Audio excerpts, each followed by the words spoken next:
All hail our new Brazilian overlords. It was going to happen. We knew a Brazilian squad was going to be pulling out the victory on the biggest stage of the year. The first time it was a guarantee of a team or a region winning the biggest event of the year since SI 2019 when it was G2 versus Empire.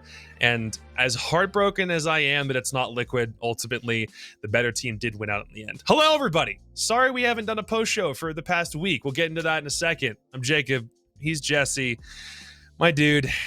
Oh my God, we're finally at the end. It took 2 weeks, but we're here. What a finals, eh? I mean, it wasn't too long ago that I was on this stream talking about how NIP couldn't attack and they were overrated and they were going to get knocked out of the playoffs. I said the same, yeah. That didn't happen, Jacob. That didn't happen. And well, I'm the one with egg on my face. Spunny's here. She's she's quite surprised by the final. She was actually sleeping. I don't think she watched it at all. But geez, dude, what a crazy final game. That was awesome.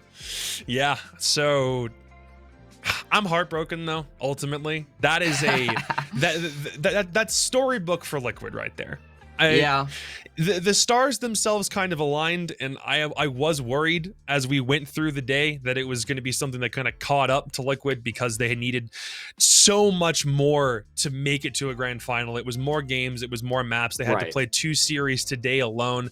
I was very nearly willing to call it on map 3. I thought Clubhouse was going to be where everything just kind of fell short. They force OT, they win OT, but that's where they ran out of gas. They just there was nothing left in the tank, and by the time I tweeted GG and attempted to curse an IP, it was already round 6 on constant, and we just couldn't get back to form.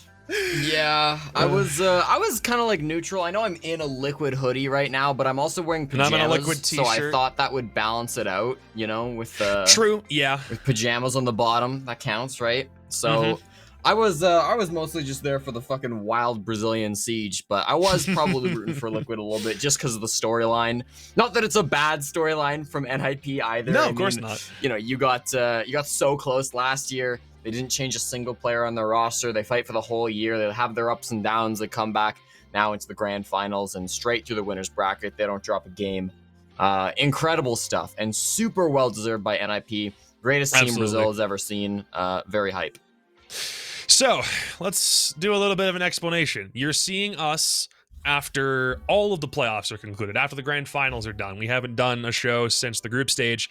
There's a reason for that. I think we had intentions of doing this for more than just groups, even though we knew that specifically for the group stage, we were kind of like, someone called us the savior of North America players or viewers because the time zones were whack. They wouldn't be able to kind of catch up with everything. That makes sense. But I don't. I'll just kind of say it outright. In my case, Wednesday, I had a really bad mental health day. I'll say it straight out. It was not an environment where I felt like doing a post show was appropriate because we didn't really do that much prep for it. I felt like it would have kind of been subpar. And by that point, you know, it's already a week of trying to figure out what sleep schedules are going to look like. And I know a lot of us were racked by, like, you're still on a full European sleep schedule, which is nutty. But in my case, I know that it was a lot of fatigue at a moment where we didn't need it. So Wednesday didn't happen, and then Jesse and I actually had a gig for casting. The first time we've actually been able to get into a booth together and do stuff since Challenger League Season 11. So Over we said, a year. Yeah, it's been so long. It's been a while. That gig went over well, I think, ultimately, but we decided we wanted to prioritize that because, you know, it's a gig we're being paid for, and we said practice is ultimately really good. We got to make some industry connections with some other people elsewhere, so we said we'll prioritize that, but we wanted to do one final show to kind of go over everything. So as you can see, the graphic at the very bottom is different from how it's been. It's not going over every individual game. It is instead just talking about where teams placed overall. Before we talk about placements and what we kind of thought of every team, we do want to talk about today more specifically. We had 2 games on the dock. It was the lower bracket final, and that was a stomp, and then it was the grand final, which I thought it might be over in 2 maps. Straight up thought it might be done, and NIP were just gonna take their one map advantage and just walk out of the building. But luckily, it was a far more competitive grand final than anyone anticipated. I'm very, very glad for that. I think lower bracket was definitely like kind of sad to watch, but like when we got to the grand finals, even after the 7-2, I was kind of like, okay, you know, it's not a great sign, but Liquid don't go through an entire lower bracket run without having a strong mental, and they got to, you know, Cafe was NIP's map pick. That's fresh out of all the maps in the pool. They could pick anything. There's no bans before that, so it makes sense that it's kind of one-sided. Chalet was kind of one-sided in the other direction, which is what you'd expect, and then we saw things get kind of close. Unfortunate, the last one was a bit of a throw. I tweeted when it was 6-1, do you believe? And they started popping off. Like I just tweeted GG and hoped bad juju would work against them, but nope. Nothing Yeah, doing, dude. It was tough. All right. Before we talk more in depth about grand final, why don't we talk about lower bracket final real quick first? And this was also like around the time. I mean, do we want to talk about next one, or how do we we can bring it up for sure. Okay, so for those who might not have seen it through all of the stuff that was happening on the timeline, we had some more tragic news. Obviously, we knew about Paulo's father had passed away during the course of this event while he was competing.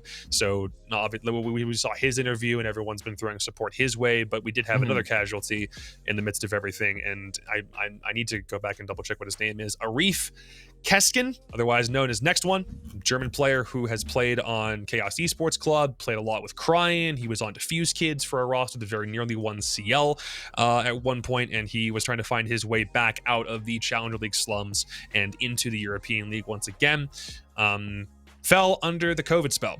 I want to say a couple of weeks back, and was in a situation where his last tweet said that he was doing considerably better. People were like monitoring his health. Was active on Twitter for a little bit from what I saw, but then we got the news today that he is very unfortunately no longer with us. I know for a lot of people who probably don't follow European Siege very much, it's not really a name that sticks out in your mind, but he was somebody who had a lot of association, I think, with Cuenin as a very good like fragger combo when the two of them were like on par. Somebody who our friend Sternab can also relate to, was friends with a lot of people in that scene, but he passed away at the age of 24. That's just far too young for somebody to go. Yeah, he was tweeting like a week ago, and they're pretty sad to read now. His most recent one was you know, how he was in the hospital and his health status was being monitored, but it was really good. That was a week ago, obviously.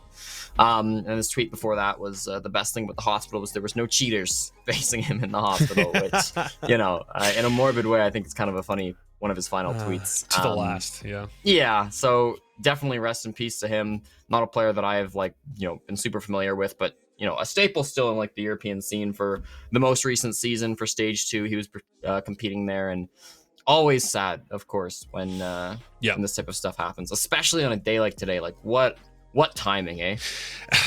I mean, I guess the cycle of life and death unfortunately waits for no man, but just something I figured was worthy of mention. I think for someone like him who didn't leave a very big legacy by comparison to a lot of his compatriots in Siege, still something we would be remiss not to mention. So for sure, thank you very much, Next One, for your efforts and your contributions in the scene. It's very much something that the rest of the community is not going to forget, not if we can help it anyway. So rest in peace forever, my dude. It's hella unfortunate, but hopefully you are in a better place. Please take COVID seriously, everybody. All right. Big suck. For sure. Big suck. But I mean, there were some good games following that, and they did shout him out on the broadcast too. I thought that was a nice moment from Desert I thought that was right great. Before the grand finals started. That was a really nice moment, and while Siege goes on, right, as it will past all of us, hopefully, and we still had a pretty fun grand finals. We did. All right. Lower bracket. This went by really quick. Yeah, I want to say we've got stats for it. We don't have a lower third graphic for it this time, but if Trix can give us stats for NIP Liquid, good. Oh no, wrong one. Hold on. Can we cycle back? NIP Liquid. Yeah. I'm gonna say not quite there yet. There we go. Oh my gosh, this was quick. This was so freaking fast. 7-2, 7-2. Liquid came out of the gates swinging and did not let up. That's 27 and 24. Dude, how did two players drop 50 combined kills over two maps? How do you Yeah. how do you move that quickly? I know we should focus on what PSK, Sexy Kick, and Moringa were doing, but still, we're just looking at ridiculous stat lines. That's a 183 and a 179 in just one series. MIBR were the target practice, were the T-Hunt warm-up for Liquid before they hit that grand final, dude. Seriously. Yeah, Team Liquid woke up this morning and MIBR didn't, and that's just kind of how it is. Obviously, the experience from Team Liquid, I think, providing like a huge benefit to them in this game compared to MIBR, who is an extremely young roster. You know, a lot of the players on MIBR, I believe this is, as a core, their first 6 Invitational. That's at least what people were saying. Yeah. I don't believe Team 1 were at the previous SIs. So really impressive stuff for them to get this far. This is a team that I've been watching for years. I went back to my Twitter from when this team won Challenger League, and I tweeted about how they were a team to watch, and I was really excited about them. And man, they have popped off the last year or two. They have really built themselves up as one of the best teams in all of Brazil, and the world for that matter. I think with this placement, they can call themselves the 3rd best team in the world. So still a very impressive tournament from MIBR, despite the loss. It's just when you show up to a game like this, you've always got to be shooting, and today they weren't. You called them the best team in Group B. Ultimately, that ended up being the case. Yeah, because both of the, well, with the exception of NIP, who obviously came from Group B and are now the winners of the entire tournament, MIBR had not a coast through the upper bracket, but still took a lot of people's breath away with how well they were playing. I think in their first playoff game in the upper bracket, it was against Liquid. They beat Liquid, then they went to beat OXG, who had defeated Empire, knocked OXG out of the upper bracket in a 2-0 game. So, overall, maybe it's just a sign that people were kind of like, they weren't giving Team 1 the time of day, especially for people in Europe and NA who probably don't follow Latin American Siege nearly as much. The Team 1 core was already super well structured, and then when they get acquired by MIBR and MIBR's team moves to FaZe, obviously it's all a little confusing, but that team still had sparks of things going right for them. So it was something that just kind of went under most people's radar because, oh, you want to focus on FaZe, Liquid, and IP. At some point when Furia came back up and they were beginning to make noise after 2 roster changes. But these 5 guys have stuck together since before the MIBR pickup, and they still did really good up until the very, very end where they lost 2 best-of-3s in a row. Yeah, strong term from MIBR, and again, that sort of like goes in on the depth of Brazil, right? So many of these teams showing up at SI and, you know, showing the rest of the world how to play Siege. So MIBR, a huge part of that. I felt that when they were on, I felt like they were one of, if not the best team in Brazil. I absolutely think if they showed up and played like their hardest, like they could have won this whole thing, but they just straight didn't show up on the last day. The best teams have to show up 24/7, Jacob, and MIBR aren't at that point yet. But going forward, I'm really excited to see this team play the next couple of SIs. Yeah, and of the 3 Brazilian teams that we had at the beginning of this day, they still walk away in 3rd place with an overall pot of 240,000 US bucks. Like, that's crazy. That's nuts. These dudes are gonna be living very well off of a prize pool like that. Like, for their efforts, it's only 8% of a prize pool, but for overall 3 million and first place gets $1 million of that is still a very substantial purse. So hats off to MIBR. You weren't destined to be the overlords of Brazil and the rest of the world this time. If you keep doing that kind of thing, maybe in BR6, and if we end up getting some international majors back this year, I certainly am expecting these guys to make some noise. So 100%. Hats off to these guys. All right, and then we can go into the grand final. So let's get these stats up as we talk about it. What a game, Jacob! Oh, it was good. Wow. It has ups, it has its downs, it had its hype moments, it had its overtimes, it had its fucking slams. Jacob, this was a very fun grand finals to watch. It was. Initially, I thought from the bans that this favored Liquid overall. I thought Liquid had already done really good on Cafe, and that was proven in that game against MIBR only a couple of hours prior to this, and that was map number 1. But NIP took that 7-2. So even despite that, I didn't think it was, I didn't know how close this would be, because previous history is the only thing we really have to go off of in this case, and I don't even necessarily think that playing on land was something that was going to deter two Brazilian teams going against one another, and it didn't end up being the case. It was NIP scouting out Liquid very well, and they took Cafe 7-2. Then we go to Chalet, and I think that's just Liquid's map. I think it's overall the map that has been adopted best, perhaps, by Brazilian squads, but this is Liquid's playground. Any day of the week, no matter how you sell it, Liquid are just so good on Chalet, man. I mean, it's also just the place that NIP never go to. I believe that was their first play ever of Chalet. I think you're right. Yeah, I don't remember them doing any I'm going to double groups at all. check that one, but the casters were talking about it, how it was their permaban. So that's... stick with that assumption until I can check the numbers otherwise. But yeah, I mean, solid first pick for Team Liquid, and they both won their map picks. That's kind of expected at this level, you know. I mean, it doesn't happen every SI. Upsets certainly get crazy, but you know what? I think that kind of, I think the opener of this is expected just by looking at the format.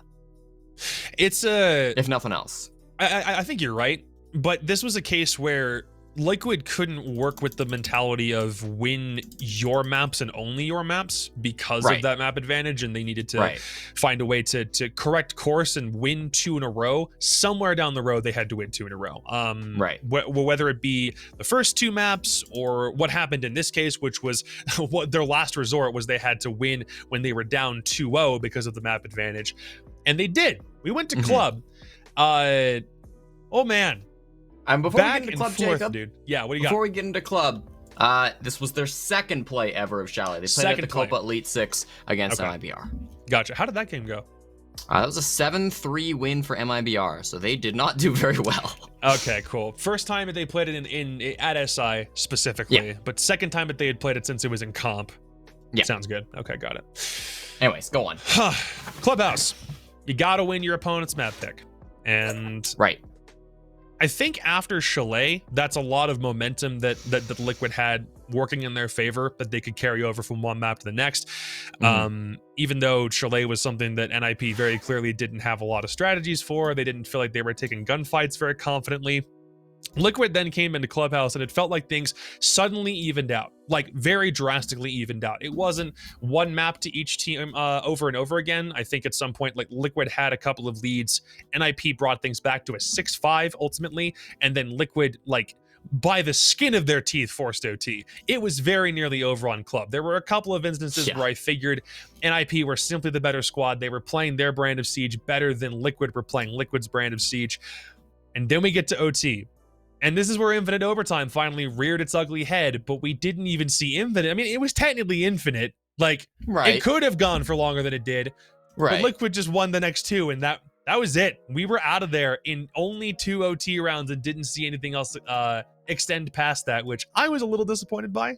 But, I mean, I like it. Like, the concept still applies, right? We still had an overtime round. We still a map that went to overtime and wasn't decided on a coin flip, right? Which, you know, it's not all the times that overtimes do get decided on coin flip, but there was 0 luck involved in that map, and throughout the entire grand finals, you can't say anything about there's no arguments to be made that one team had an advantage of a specific map due to the fact that they got to choose the starting side. So Liquid won an attack, they won a defense. That's good enough for me. They were the better team on Clubhouse, and so they got that win fair and square, which is by that point, I was so ferociously rooting for Liquid that I genuinely just like stopped caring about the Infinite OT gimmick, and I was just like, please, just end this one quick. Let's just go to map 5 and see if they can truly pull a reverse sweep out of their butt. So I was just like, stop the game, win, and let's move on. But when we did move on,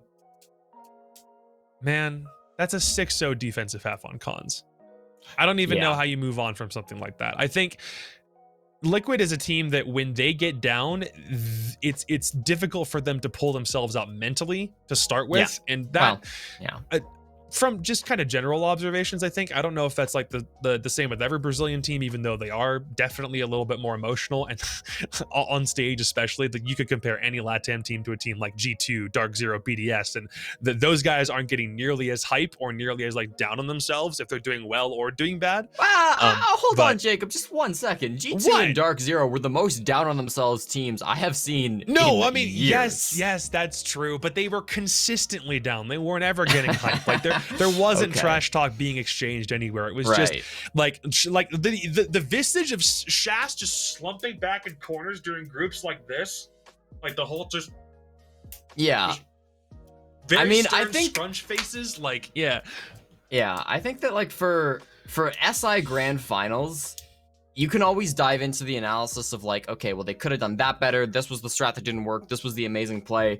But because the stakes are so high, it always comes down to mental, no matter what. At the end of the day, like when you trace things back far enough, it's like, sure, yeah, they didn't execute on that strategy because they were kind of in their own heads. You know, they were maybe not showing up 100% of the time. And a lot of the times at SI Grand Finals, when we get to these positions, you saw it Evil Geniuses versus Penta. You saw it, I think, when Empire fell apart against G2. True. You saw it when NIP fell apart against SSG for the comeback. That's why these reverse sweeps are so common. It's because the mental's such a big deal. So yeah, it's very sad for Liquid that they couldn't hold on for just one more map, mentally at least. Yeah.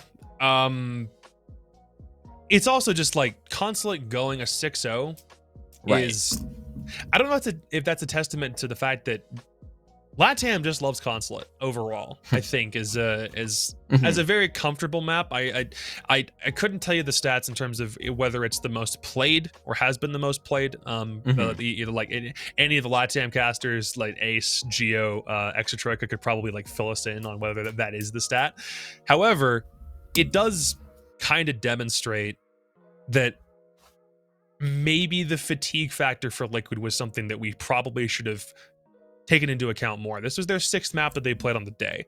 And 2 of those rounds were 1v1 situations that were simply down to crazy positioning and players on NIP hitting their shots. Rounds 1 and 3, I think, are the ones. Kamikaze hit a crazy shot as Echo round 1 on a garage defense, which was a flick that because of the metal slats, I didn't think he was going to win. And then on round 3, I think it was a lobby defense. Both these rounds were post-plant situations for Liquid, by the way. And when he gets to the point where he's just looking for the last player, in both situations, Liquid's they're simply looking the wrong way, and there's too many angles to watch. In the case of round 3, Paula was behind the bomb and he was looking towards yellow stairs, but Pino swung all the way back around to circle desk and got the kill from that side. He just wasn't looking where he was supposed to. Capital did mention like somebody was looking at a shadow, and it wasn't the right target. So it could have been a 4-2 half if they had clutched 2 1v1 situations, but everything else that they lost was multiple men down over and over again. Even if trades were consistent, it was still like a 3v1 in a lot of situations, I think. I think that 3rd round is where I kind of realized, oh no, they're in trouble. They're gonna need to clutch it out, because like throughout this entire series, I've been kind of following along with like the rounds that are expected to go the ways they go, right? So on a map that goes pretty 50-50 like Consulate, you expect it'll go probably like 2-1 for the first quarter, and then maybe like the attackers go like 1-2, or so like they can end it for a 3-3 split. That's like broadly how I expect it to go. And like typically if the defense are starting on their better sites, you expect they'll win the first 2 rounds on average, and then maybe they'll lose their 3rd site. And so when Pino got the clutch to win the 3rd bomb site, complete the perfect cycle of rotation, I was like, oh, fuck. They're probably going to lose Garage attacking there. They might win the next 2, but even then, that's a 4-2 split. They go into their own half. They're going to have to pull out some kind of crazy defenses. So I was definitely worried when that Pino clutch happened. And yeah, I think mentally throughout like the rest of that game, you could see Team Liquid were just like not communicating. When they had moved over to defense, like they got to kill bottom Visa stairs, and the guy walks up Visa stairs, and it's just like nobody's paying attention to this. It's like, you know, he's there. Is there not the call being made? Is that call not being understood? Obviously, it's the nerves, it's the mental. It's gonna get to people at this level, but it was tough. It was tough to see him shake at the end there. The storylines for either Liquid or NIP the event was building to a Liquid favored win, just because of accentuating circumstances with Palu's father, Right. with Nesk and Palu both from a pure kills department, the breaking records and then setting their own records. Like Palu broke it and then Nesk broke it again in the space of like a day. And what was the I'm trying to remember the final stat for Nesk in terms of how many kills he got for SI. 289, I believe. He was 11 kills off 300. I'll double check it, but I'm thinking 289. That sounds right. He didn't hit it. We were really hoping he would, but dude, I think the last 2 maps of the grand final, he definitely wasn't having 20 kill or 289, 15 kill endeavors or anything like that. So damn, man. I kind of hope that we can give Joystick got the group stage MVP award, I think, from the social team at UB. I'm hoping that even though NIP, like one of them, probably Psycho or Muzi, can get like SI grand final MVP, playoff MVP has got to be Nesk or Paulo. It has to be one of those two. That's a fine opinion, Jacob, but I hard disagree. I think that NIP going perfect throughout the upper bracket. I mean, not dropping a game. They did drop their maps. I think you still give it to somebody on NIP. I'm sorry. You won SI. Come on.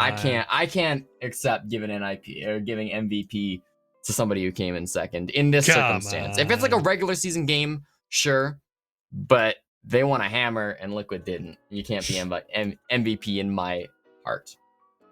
But I get your arguments. I get your point of view. Agree to disagree. That's all good. I'm not saying like it's a case where you can give an MVP not in the championship game to somebody who was in the championship game, and but for the actual grand final, there's a grand final MVP award in the same way that there's like a Super Bowl MVP award. So you wouldn't give that to a member of a losing team. Obviously, that wouldn't make any sense. Fair enough. It is what it is. It's just not impartial. That's fine. It doesn't have to be impartial. Yeah, I gotcha. Yeah.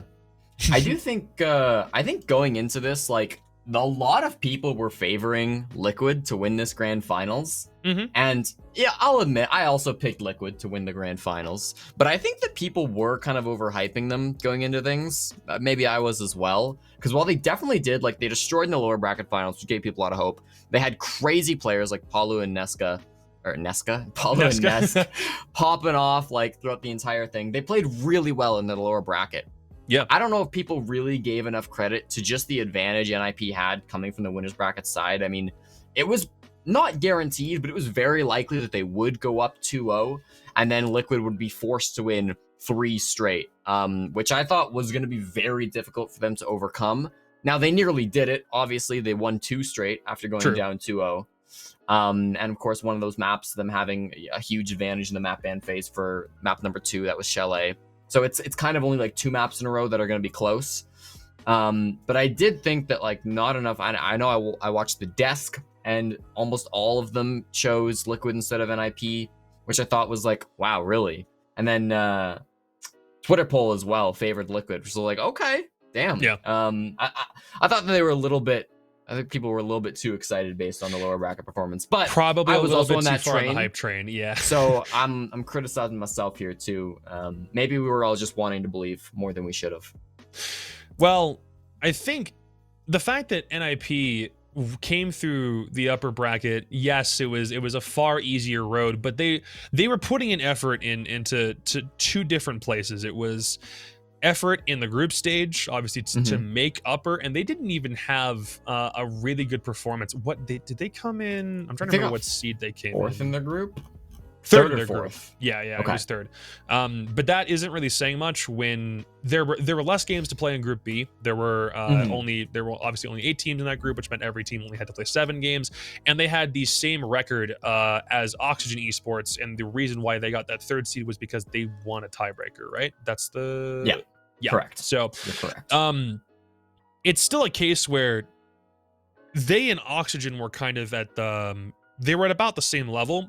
But then when they like the effort is more in their upper bracket performance overall than I think it was for group stage, because I think they probably assumed that there would be some teams who would be weaker in the group stage that they probably didn't have to worry about, especially since in between the upper bracket qualifiers and the lower bracket plus those who would be eliminated. There's 4 spots at the bottom, and I don't think they were estimating that they would be bottom 4 just based on who was in Group B. Obviously, Group B was a lot closer than we thought it was going to end up being. Very close, yeah. But still, they made upper, and then they had to slap people in the upper bracket, and they did. They did. So I think it's a case where you can not put a lot of effort into groups and then storm through the playoff stage, or you put a lot of stock in your performance in the group stage and then hope that you get some good matches like through the upper bracket. I kind of feel like you can prioritize one or the other, but NIP seemed like they did a really good job prioritizing both. They are world champions for a reason, dude. You know what I'm noticing just looking at it? I didn't realize this until just now. I'm looking at the bracket. Up until the grand finals, every upper bracket match that NIP won ended 8-7 on the last map. Wow. They beat BDS 8-7 map 3, they beat FaZe Clan 8-7 map 2, and they beat MIBR 8-7 map 3. They had so many 8-7 matches. They narrowly clutched it out in the upper bracket, which I think just goes to show how bad they wanted it and like how strong their mental was throughout this whole tournament. I think like the fact that they were so close last year, it was just like such a driving force for this team. And I don't know, man, it's a hype storyline. I'm very, very proud of the boys on NIP. They played super well. Yeah, 100%. Okay, so in order to get to this point, we have probably some more things we can talk about in terms of NIP's overall storyline. However, do we want to start from the bottom and kind of work our way up in terms of how we thought every team did over the course of the whole event? Yeah, let's shit talk some APAC teams, sure. Sorry. We can do it from there. All right, so who technically had who was the worst team overall? Was it Giants or was it Cyclops? I think. Well, see, Group B still played less games than Group A, so I guess this one's kind of hard to tell. Well, they both won 2 games, but in terms of like win percentage, Cyclops would have been worse because they played more games. So I think you give it to Cyclops for the worst team at SI. All right, so let's talk about Cyclops then, and we'll start from there. Okay. So, tied for, I believe it was for 17th and 18th place overall. This is CAG. They walk away with $40,000, as do Giants Gaming. That's 1.33% of the prize pool as per Wikipedia. They had a lot of fans behind them, and I think a lot of people were praising them for having very quick improvement over time. So they had a couple of games that went really close in Group A. A lot of people were pointing to the fact that they took both Empire and BDS to, was it max point overtime on Cafe, 2 straight games, or for 2 games in Group A on the last day of groups. And that's not something you do against teams that were 1 and 2 in that group. Empire had a crazy comeback. They were doing really well, and BDS is just kind of doing as BDS does, being very consistent.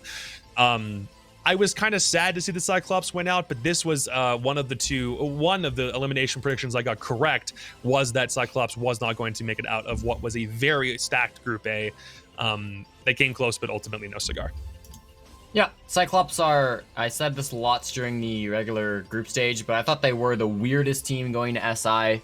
They have a very different play style, and I thought that they could get some upsets. That's why I didn't have them going out dead last in Group A. I thought because of their weird playstyle, they managed to get some wins, but unfortunately, the wins that they got were not enough. It's interesting that their weird playstyle did seem to do a lot better against the top teams in the group rather than the bottom teams in the group. You might be able to read into that a little bit, or it might just have been coincidence on how those teams played on the day. But you find trends where you can, yeah. Yeah, for sure. I think Cyclops, tough tournament. They wanted to do better. You know, they have a lot to improve on, right? And hopefully with international tournaments coming back next year, hopefully. I don't know if they're coming back, but I'm hoping. We'll pray. We'll see Cyclops improve with the rest of APAC.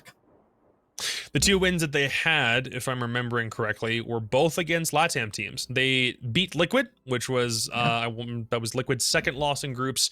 That was on Consulate, and we were kind of wondering whether that might start a trend of don't take APAC teams to Consulate. But CAG had a good record on it previous to that. Liquid didn't read into it very well, and that game also wasn't a close one, if I'm if my memory serves me 7-4. right. 7-4, yeah. So, okay, no, still not a bad performance from Liquid, but CAG kind of had their number. And the reason why a lot of people were giving them hope about being able to survive the group stage was because they also beat Team 1 7-3, and that was on Oregon, and that was in between when they played Empire and BDS. So, storyline-wise, they were literally on 2 different occasions 1 round away from being able to save themselves and stave elimination off because they effectively scoped LATAM, but just couldn't do it for everybody else, which is just, man, you were so freaking close. Yeah, it's unfortunate. Japan is on the rise. We just don't know if it's going to be with Cyclops or if somebody else is going to lead the way, but hopefully we'll see CAG back. I really hope we see CAG back at some point. I hope we see them back as well. You say CAG's on the rise. I'm going to be a bit of a meanie. They're kind of or not CAG. Japan is on the rise. Japan is on a hard fall, actually. Japan was really good like 2 years ago. Like, that was peak Japanese Siege, and they were killing it. And recently, the last year or two, with Norengo declining really heavily, CAG just haven't been a fantastic replacement. So Japanese Siege is on a downswing, and I really want to see them turn it around, because this is historically one of the best and like most popular regions, right? Their fan base is incredible. The teams just suck right now. So I hope we see Japan turn it around, because we've seen them do it before. We've seen the height of Japanese Siege, and they've just fallen so far in the last couple of years. It's disappointing in my mind. If they could adapt to those 2 games against BDS and Empire, maybe we're looking at a different scenario, but we'll stop harping on them. Yeah. And we can shit talk the other APAC team now. This is Giants Gaming. Again, I know, it's sad. 40K in prize pool. I think in my head, I would probably, I do not have a problem putting them above CAG, simply because they beat TSM in a way TSM probably should have been looking for, but they played the death trap game on Cafe nearly to perfection and read into the NA style of Siege, whereas Cyclops read into the LATAM style of Siege far more effectively. And then Giants' other win, if it wasn't against TSM, God, I'm misremembering all of their previous results already. That was against Wikipedia Makers. up.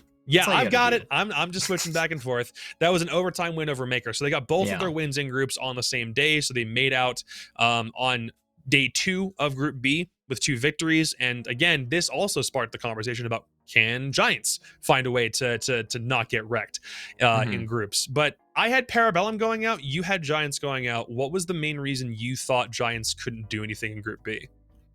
I mean, just the fact that they did so poorly in APAC recently. I mean, I based all my initial predictions on the stage 1 results, because I figured those are the most recent results that we have from the teams, and it's going to be the most relevant. And yeah, Giants, I watched one of their games in APAC North. I didn't watch any of their games at the playoffs because they didn't make it to the playoffs. So that was the main thing I've auto-reviewed. And the one game, I don't even remember which game I watched from Giants in the regular season, but all of my notes were like, this team is in the gutter. They're not doing well at all. And so I assumed that would transition, and it more or less did. I was not very impressed with the Giants in their group stage play, aside from their game against TSM. Their game against TSM, they played really well. Yeah. And I don't know what happened on that game. Every other game, including their win over Makers, they looked garbage. I don't know. Garbage is harsh. I shouldn't say that. They still played a million times better than I could. But compared to the international tournament, the international competition, they weren't really up to snuff. I like how even in defeat, I think Giants, with the exception of their interregional play, have been consistent internationally. I both like it and I don't like it, because they were eliminated in the group stage for SI 2020. That was back where we had the GSL style. They played 2 best-of-3s and they lost both best-of-3s, I believe, without winning a single map. But for a group stage format like this, there was more potential for them to, whether it like be upsets. I do think APAC and best-of-1s seems like it works a little bit better. It's just a matter of them getting out to fast starts and pulling some strats out of their playbook, some Giga Brain ideas, and they hadn't seen international competition in the same way that NA, LATAM, EU, none of them had seen anything outside of their own region for a good year at that point. So there is some consistency, but now it kind of begs the question: is there even anybody like in Singapore who could maybe come in to work with that squad. I think we asked Guz that question when he was on the show for the last day of groups. His response was kind of that there really isn't anybody else who's comparable, which for Giants does stink, because if something isn't working and you're thinking about maybe rotating a player out, you simply don't have a lot of options in terms of like how you can morph your team for next time. Right. The nice thing, though, for Giants Gaming is in Singapore, they do speak English as their primary language, and I believe the team's comms are in English. So they can import somebody from NA or Europe or Australia. Since their language is English, they do have other options if they're willing to import players. I don't know if they are, but that is a possibility for Giants if they want to make a roster move. And again, I'm not even saying a roster move is like necessary. Not necessarily. But this core has been together for a really long time, and they haven't made very many switches in the past. So I think it's something worth looking at. All right, that's 17th and 18th. We'll try to speed run through the rest of these so we're not keeping everybody here for a full review. 13th through 16th, this was the first teams that were knocked out in the playoff stage overall. So 4 teams had to go out. It would have all been on the first day, but we had a couple of tech issues and we weren't able to get every team crossed off on first day of playoffs. But the 4 teams in order doesn't necessarily matter, but we can start with the world champions that are world champions no longer, and we can stop talking about them on the NAL as being world champs because they have got some things to figure out. Space Station. Yeah, I didn't watch their playoff game, so I can't talk too much about how this one went, but Space Station losing to Team 1, I don't know if it was like a mental thing for them partly. It was a close game. It went all 3 matches, and the last game was 7-5 on Oregon. Where Space Station just couldn't attack. They won 1 round out of 6 on their attacking round. That's just by looking at Wikipedia. So it's tough for Space Station, right? I think this is a team that I anticipated would do really well with Troy back on the roster. I thought it would really turn things around. I don't know if the calling... It seemed like the issues, at least in the group stage, were the same as what we saw in North America when Luke was playing. They were still very slow in the group stage. The calling from Troy, if it was at its levels before, or if it was still kind of getting back into the groove of things, we don't know. We can't listen to their comms. But the issues didn't get fixed that I thought would get fixed, and so that's it's unfortunate. I mean, Space Station go out, and the world champions really don't have a great opportunity to defend their hammer. Did you end up talking to anybody to figure out whether it was still Fultz who was IGLing, or no? I haven't talked to the team at all. Okay, so this is assumption. We probably could message Lycan about this and maybe get some insight, because that team in its state that it played at SI probably won't exist past this tournament, because they're obviously eliminated and didn't find success. But Fultz was the guy who came in and did IGL duties when Luke was introduced to the team. They had some shakes in stage 1 of the NAL because they had to work with somebody who they had never played with before. Luke didn't have any prior comp experience. I don't want to harp on him too much because Troy did come back in, but my concern was I wasn't sure if there were going to be any problems with getting Troy back in that were going to be made manifest if it was somebody else running the show, if it was a different IGL, because that was Troy's job. And with Fultz doing it for stage 1, maybe they would keep the trend consistent, because Troy was literally the emergency sub when Luke wasn't able to get his passport figured out, which didn't mean that he was preparing to work at SI with the rest of the team. So how they even operated behind the scenes, to me, overall, is a mystery. I'm happy that they were able to make it out of groups and get like a 1 attempt in the playoffs in the lower bracket, but coordination and issues just reared their ugly head where they at the worst possible second, because you're in an elimination scenario. So I don't know how that team worked then, but it certainly cannot work in the same way regardless of what player they pick up for stage 2, because it hurt to see them play like that. It's a good point as well. Like, they only made it out of groups off a tiebreaker. Like, they got kind of lucky based on other games for making it out of groups. As we reared to the end, it did look like they would make it out. But it definitely, like, some of those other games in the groups go differently. Even if Space Station play exactly the same, they're not making it to the bracket anyways. So rough tournament for sure. We don't know what's going on the comm side of things, so hard to really comment on it. But we'll see what the new Space Station looks like next stage. They're picking up a player. Presumably, Presumably. Troy didn't necessarily say that he was going back into retirement with his last tweet. So, and he did. I noticed before the show went live, he tweeted like the "y'all got any more of them" like Dave Chappelle gif when he's like scratching his neck. And the only reason I bring that up is just because it's one of those things where it could be like he's expecting more. Maybe he's not done. It's bait for Twitter. You're getting I understand. Baited. You are getting baited. I understand. Live on twitch.tv/. I'm also admitting to the possibility of it being bait, so it's not pure bait. It is bait. I know. Baited. But then the SSG account also did tweet a couple of things, suggesting players that they could bring into the fold. Go find the tweet. There's a couple of pictures there. You can figure out who it is. Baited again.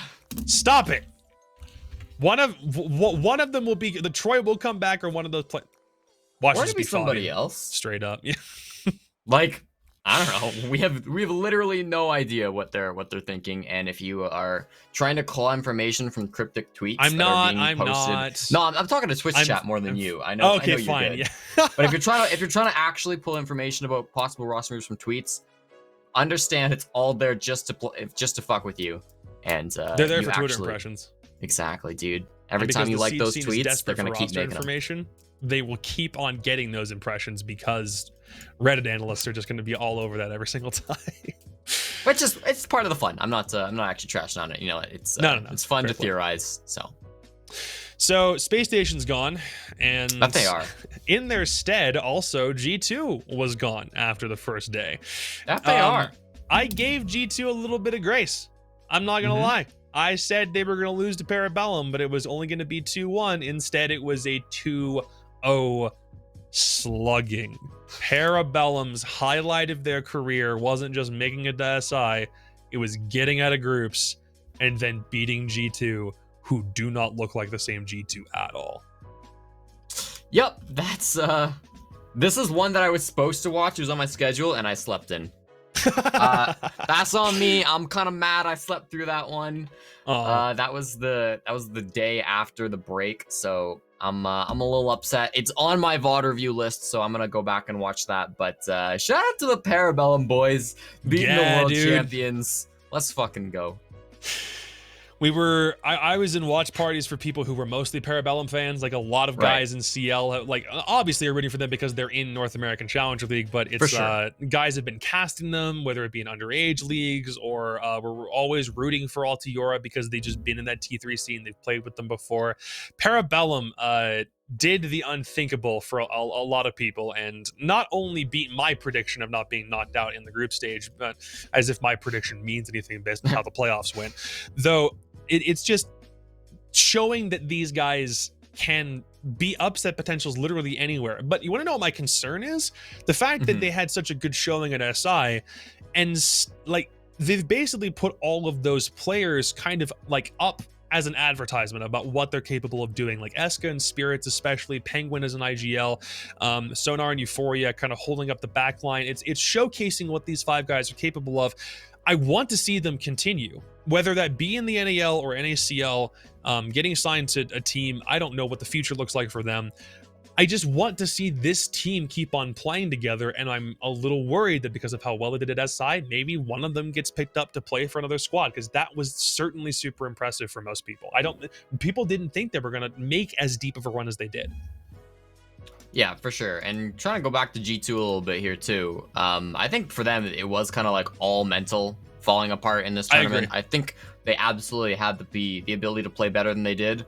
But this team, similar to the next one we're going to talk about, absolutely destroyed themselves on the servers. Like, I've seen G2, even with their current roster, like I know it's different G2 from what we're expecting, but I've seen this squad in the European League play way better than they did in groups. Again, I didn't watch their game against Parabellum, so I'm more talking about their group stage games, but holy shit, this team was just a depression fest. And that's what happens when you've got the legacy of G2, but you there's so much pressure on you, and you know the players themselves are still kind of new. It's tough. It's tough, Jacob.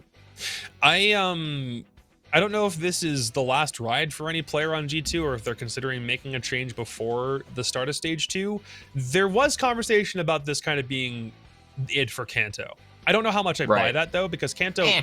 didn't seem like he was the weak point at SI for this squad. I don't really know if I could point to like an individual weak point. It just kind of seemed like it was an overall team effort. No one was really playing together. That game that they had, I think it was Chalet against BDS in groups, was BDS being allowed to plant literally everywhere. Nobody was on site. It was like 7-2. It was so quick. I don't know if that's the answer for G2. I'd like to think that they'll probably give this team maybe one more stage to get some stuff figured out. I know Chad is like, oh, bring back, Fabi and get Pengu out of retirement, all this stuff. Guys, this G2 or the old G2 will never come back, even if they were the greatest team of all time. It's simply not happening. So G2 needs to be content with the fact that they cannot regain their old form. They need to find a new path forward. 100%. What was the other team that you were trying to segue into, by the way? Was it DZ destroying themselves on the server? Or was Dark it Cloud9? Zero, just All like right. G2, absolutely slammed themselves on the mental. I mean, once again, I've seen Dark Zero play way better than how they played in groups. I did see this playoff game. I watched them against Furia, and god damn it, dude, what a throw fest against Furia. Furia played fine. Not shitting on that team. They absolutely deserved the win. But goddamn, Dark Zero just did not play to what I expect from Dark Zero. And again, sort of talking with like Hot and Cold ahead of time, a couple of days prior to that game, and just what I've heard with the team, it does seem like the culture of that squad is very high pressure, right? It seems like Dark Zero expect a lot out of themselves, probably similar to G2. And sometimes that makes it hard to perform. And I think that's what we saw from Dark Zero. And similar to G2, I think both of those teams are better than the 13th/16th place that they finished, but ultimately they got the rank that they deserved, and that's just based on how they played these 2 weeks. The thing for me is teams from Brazil are going to be the ones to throw a monkey wrench into whatever strategy a team like Dark Zero can concoct. They play the most structured of any team in NA, which is a region that also plays very structured formulaic by the book. And we've always called DZ a team with deep strats. The way that BC runs that culture of a team overall is done to a very specific letter. So when Dark Zero was facing teams that weren't from Latin America, they were fine. Like, they even managed to beat Furia in groups before getting knocked out by Furia in the playoffs. But every other Latin American team that was in that group, they were struggling against. But they beat Empire as probably the best example. They were the team to hand Empire their only loss on the group stage. And that game was that was phenomenal. That probably has some of the best rewatchability when we get match replays of almost any game in the group stage, because of how it was down to the wire round after round, and then DZ makes one adaptation in overtime and wins the whole thing. But against Latin American teams, that is just their kryptonite. One thing I do want to ask you though, and maybe we can also get chat's reaction to this. NJR for Hot and Cold after one stage, after SI. Worth it or no? I think I understand what most people are going to say, but I know Jesse will probably be a little bit more objective on the question than Twitch chat will be. So what do you think? Jacob, I've heard like probably upwards of 50 different people, like experts in the scene, like people who are very knowledgeable on this stuff, answer this question, and not a single one of them has said it's a good trade. And that's going back to like when it initially happened to now. Like, I mean, it's Hot and Cold. Dropping Hot and Cold looks like one of the worst roster moves of all time in Rainbow Six. That's just what it looks like right now. It looks like NJR still has a lot of potential. I think Dark Zero with NJR on the team still is a very good team. Again, I don't think their issue is that the 5 players on that squad. I don't think the issue for Dark Zero is that any of those 5 players are bad players or that any of them even underperformed as individuals. I think just mentally, this is a team that has something to get over. So whether that can be fixed with a roster change or not, I don't even know. This isn't a hate on NJR podcast. I like NJR a lot as a player and as a person, but I mean, dropping Hot and Cold in retrospect, it's a terrible move. There were some people who, in NJR's defense, were comparing the move overall to when CROWNS was added to G2, and I wanna stop that dead in its tracks, because that's not the case. That was a situation where CROWNS was being moved into a role that very clearly is not what he's meant to be playing. He plays aggressive. He plays vertically. He's a fragger. That's what he does. And he was moved into a support role in his first little bit on G2. And that's where everyone was kind of like, this is not normal. What are we looking at? We needed a support player. We didn't get one. We got a fragger, stuck him on support. And he was struggling, and the team was struggling in tandem with that. NJR is playing the roles, especially during SI, that he's meant to be playing. His primary operators were Ashe and Vigil, according to CGG. Even if he didn't have a phenomenal entry stat, he was still taking a lot of entry engagements. He was only -11 at 8394 from an overall KD perspective. He's doing what he's supposed to be doing, but the rest of the team around him, I don't really think is giving him the ability to thrive. So it's not a direct comparison to Cryan. This is just a situation where Dark Zero don't know where they want people on roles. Like, they don't know if they want, Mint to always be playing a support role. They had Skies on Thermite Smoke, and he finished with a higher stat line than Mint or Eclipse. And the fact that Eclipse wasn't even able to perform well speaks to how Dark Zero was playing as a whole, because you kind of need your flank watch player to hold down the fort in some instances. But the DZ simply weren't acting like they understood how they wanted to play the game, and multiple players on their team suffered for it. So it's not a Cryan scenario. This is a different thing that DZ have to figure out, I think. Yeah, if you want to really get analytical with it, I think you can probably criticize like Hyper's performance moving on to like the new roster, I guess you could say. Like, not that he changed rosters, but like the shift from old DZ to new DZ. I think he's been struggling more working with NJR, which again is kind of like a synergy thing. And that's almost more pulling towards like the regular season results that I saw from Dark Zero rather than SI. Because Hyper he was the highest rated player at SI here, so whatever. But maybe if you really want to deep dive into it, you could start bringing up that conversation. But ultimately, I don't think it's necessary. I think Dark Zero are a team that performed well below everyone's expectations at this SI, and they'll be better next time, hopefully. Yeah, hope so. All right, the last team from APAC that managed to make it out of groups, if nothing else, Cloud9, the Koreans. Yes. Who beat FaZe, who beat Cyclops, and didn't do anything else for the rest of the tournament, unfortunately. Their game against Makers was a very sad 2-0 rout of the playoffs. Especially on like Coastline was a slugging, and then Cloud9 tried to bring back a very, very late comeback on Clubhouse for map number 2. The Italians were simply better than the Koreans in almost every aspect. I keep rooting for Cloud9 to do something substantial. When they were playing in the online majors for August and November, I was happy that they got first and second respectively, but internationally, this is just more proof that APAC has suffered the most of any of the 4 regions when we got back to international play, I think.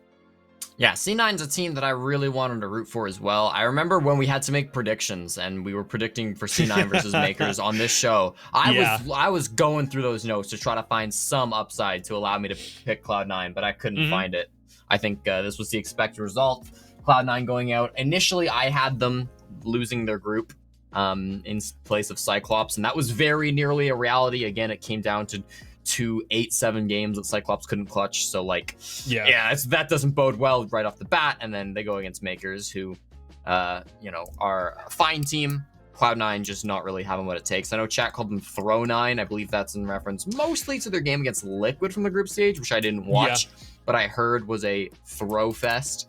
It wasn't great. There are some teams that I consider to be very strong, but just like mentally throw games. I don't know if I consider Cloud9 to be in that category, but Cloud9 definitely still has some stuff to work on. I definitely think it's a matter of, lack of international tournaments for APAC. It's going to take a while, probably another year or so, depending on when we get international tournaments back for Cloud9, the rest of the APAC to get back on the level they were at before. And it's tough. I want to see C9. I want to see C9 do better. The thing that I think that was probably like the biggest sign that they can do better is the fact that they were the team with the highest entry percentages. Yeah, that's right. But only from groups. I think at this point they have been overtaken by Paula and Nesk, and probably a couple of players on NIP now at this point. But like NB Taylor, Shyle, and Static, especially, and like Cloud9 as a whole, were doing so good on entry, but simply weren't able to turn that into round wins. And we I think Jesse and I talk about it a lot, whether it be like behind the scenes or NAL, or like when we were casting the Razor tournament, we kept on bringing up opening picks. But when you have hard numbers like Cloud9 do, of doing the first thing right and then in the late game and the mid game simply flubbing in comparison, the one thing going right is nice, but it's almost like they forgot how to run through the rest of the steps as rounds kept going. I don't know if that just means that, you know, they're cool getting hyper aggressive and then they just kind of stall out, but ultimately that is what it looked like. So they were entry kings in groups, but that's the only real bright spot that Cloud9 had. I definitely think their streak of being the best entry team continued, including the bracket. Oh, is that why you whipped out the TI-84? Yeah, that's what I'm doing. Actually, I just ran the math on NIP. I think NIP ended with plus 30 entry, and Cloud9 ended plus 29. So NIP. Oh, they kept that close. Largely thanks to Psycho going plus 17 all alone. Wow. They will overtake Cloud9. I'm double check my math, but that seems like what it's going to be. So yeah. Since it's like a plus minus stat, playing more games doesn't inherently give you an advantage, but still very, very impressive by Cloud9 to keep it so close, especially against, you know, being only beaten in a stat by the world champions is not a bad title to have. It's gonna be so weird calling them world champions. Holy crap, we're gonna have to get Ninjas in Pajamas, the champions of the world, Jacob, the best team in all of Siege. It'll take a little bit before that's drilled into my head, because we've had to go 16 months of it only being Space Station, and before then it was 2 years of G2. But yeah. All right, we'll get out of 13-16. We'll try to get through some of these a little quicker if possible. 9th through 12th, we had another 4 teams. These guys were all knocked out. I want to say it was lower on bracket day round 2. Lower bracket round 2. So this was where we had a couple of teams from the upper bracket come in to face them, and I want to say, let's see. Upper bracket won out. They won all 4 games. Yeah, so every single team that got knocked from the upper bracket came to lower bracket, and they all beat the teams that were in lower bracket. So why don't we start? We did talk about Parabellum like against G2, but let's bring them up here. What's your Canadian analysis, your final say on how Parabellum did? Listen, Parabellum placed 3rd of the North American teams, which I'm going to use some Reddit logic here. That means Parabellum are the 3rd best team in North America, but they finished 4th in their group in Challenger League, so that makes Slaughterhouse the 2nd best team in North America. That makes PDHM the best team in North America, and that makes Ape better than the best team in North America, aka the best team in Brazil. Congratulations on Ape claiming that title. But actually, Parabellum, I think, are played way better than anybody thought that they would, especially after how they started groups. I think their first game was 7-0'd by Oxygen, and they played like ass. But they came back. They played way better in their last couple of games. I did watch their match against Liquid. They were clearly outclassed, right? Liquid was the better team, far and away. They got 7-0'd on Clubhouse. Fair enough. But Parabellum have their heads held high for sure.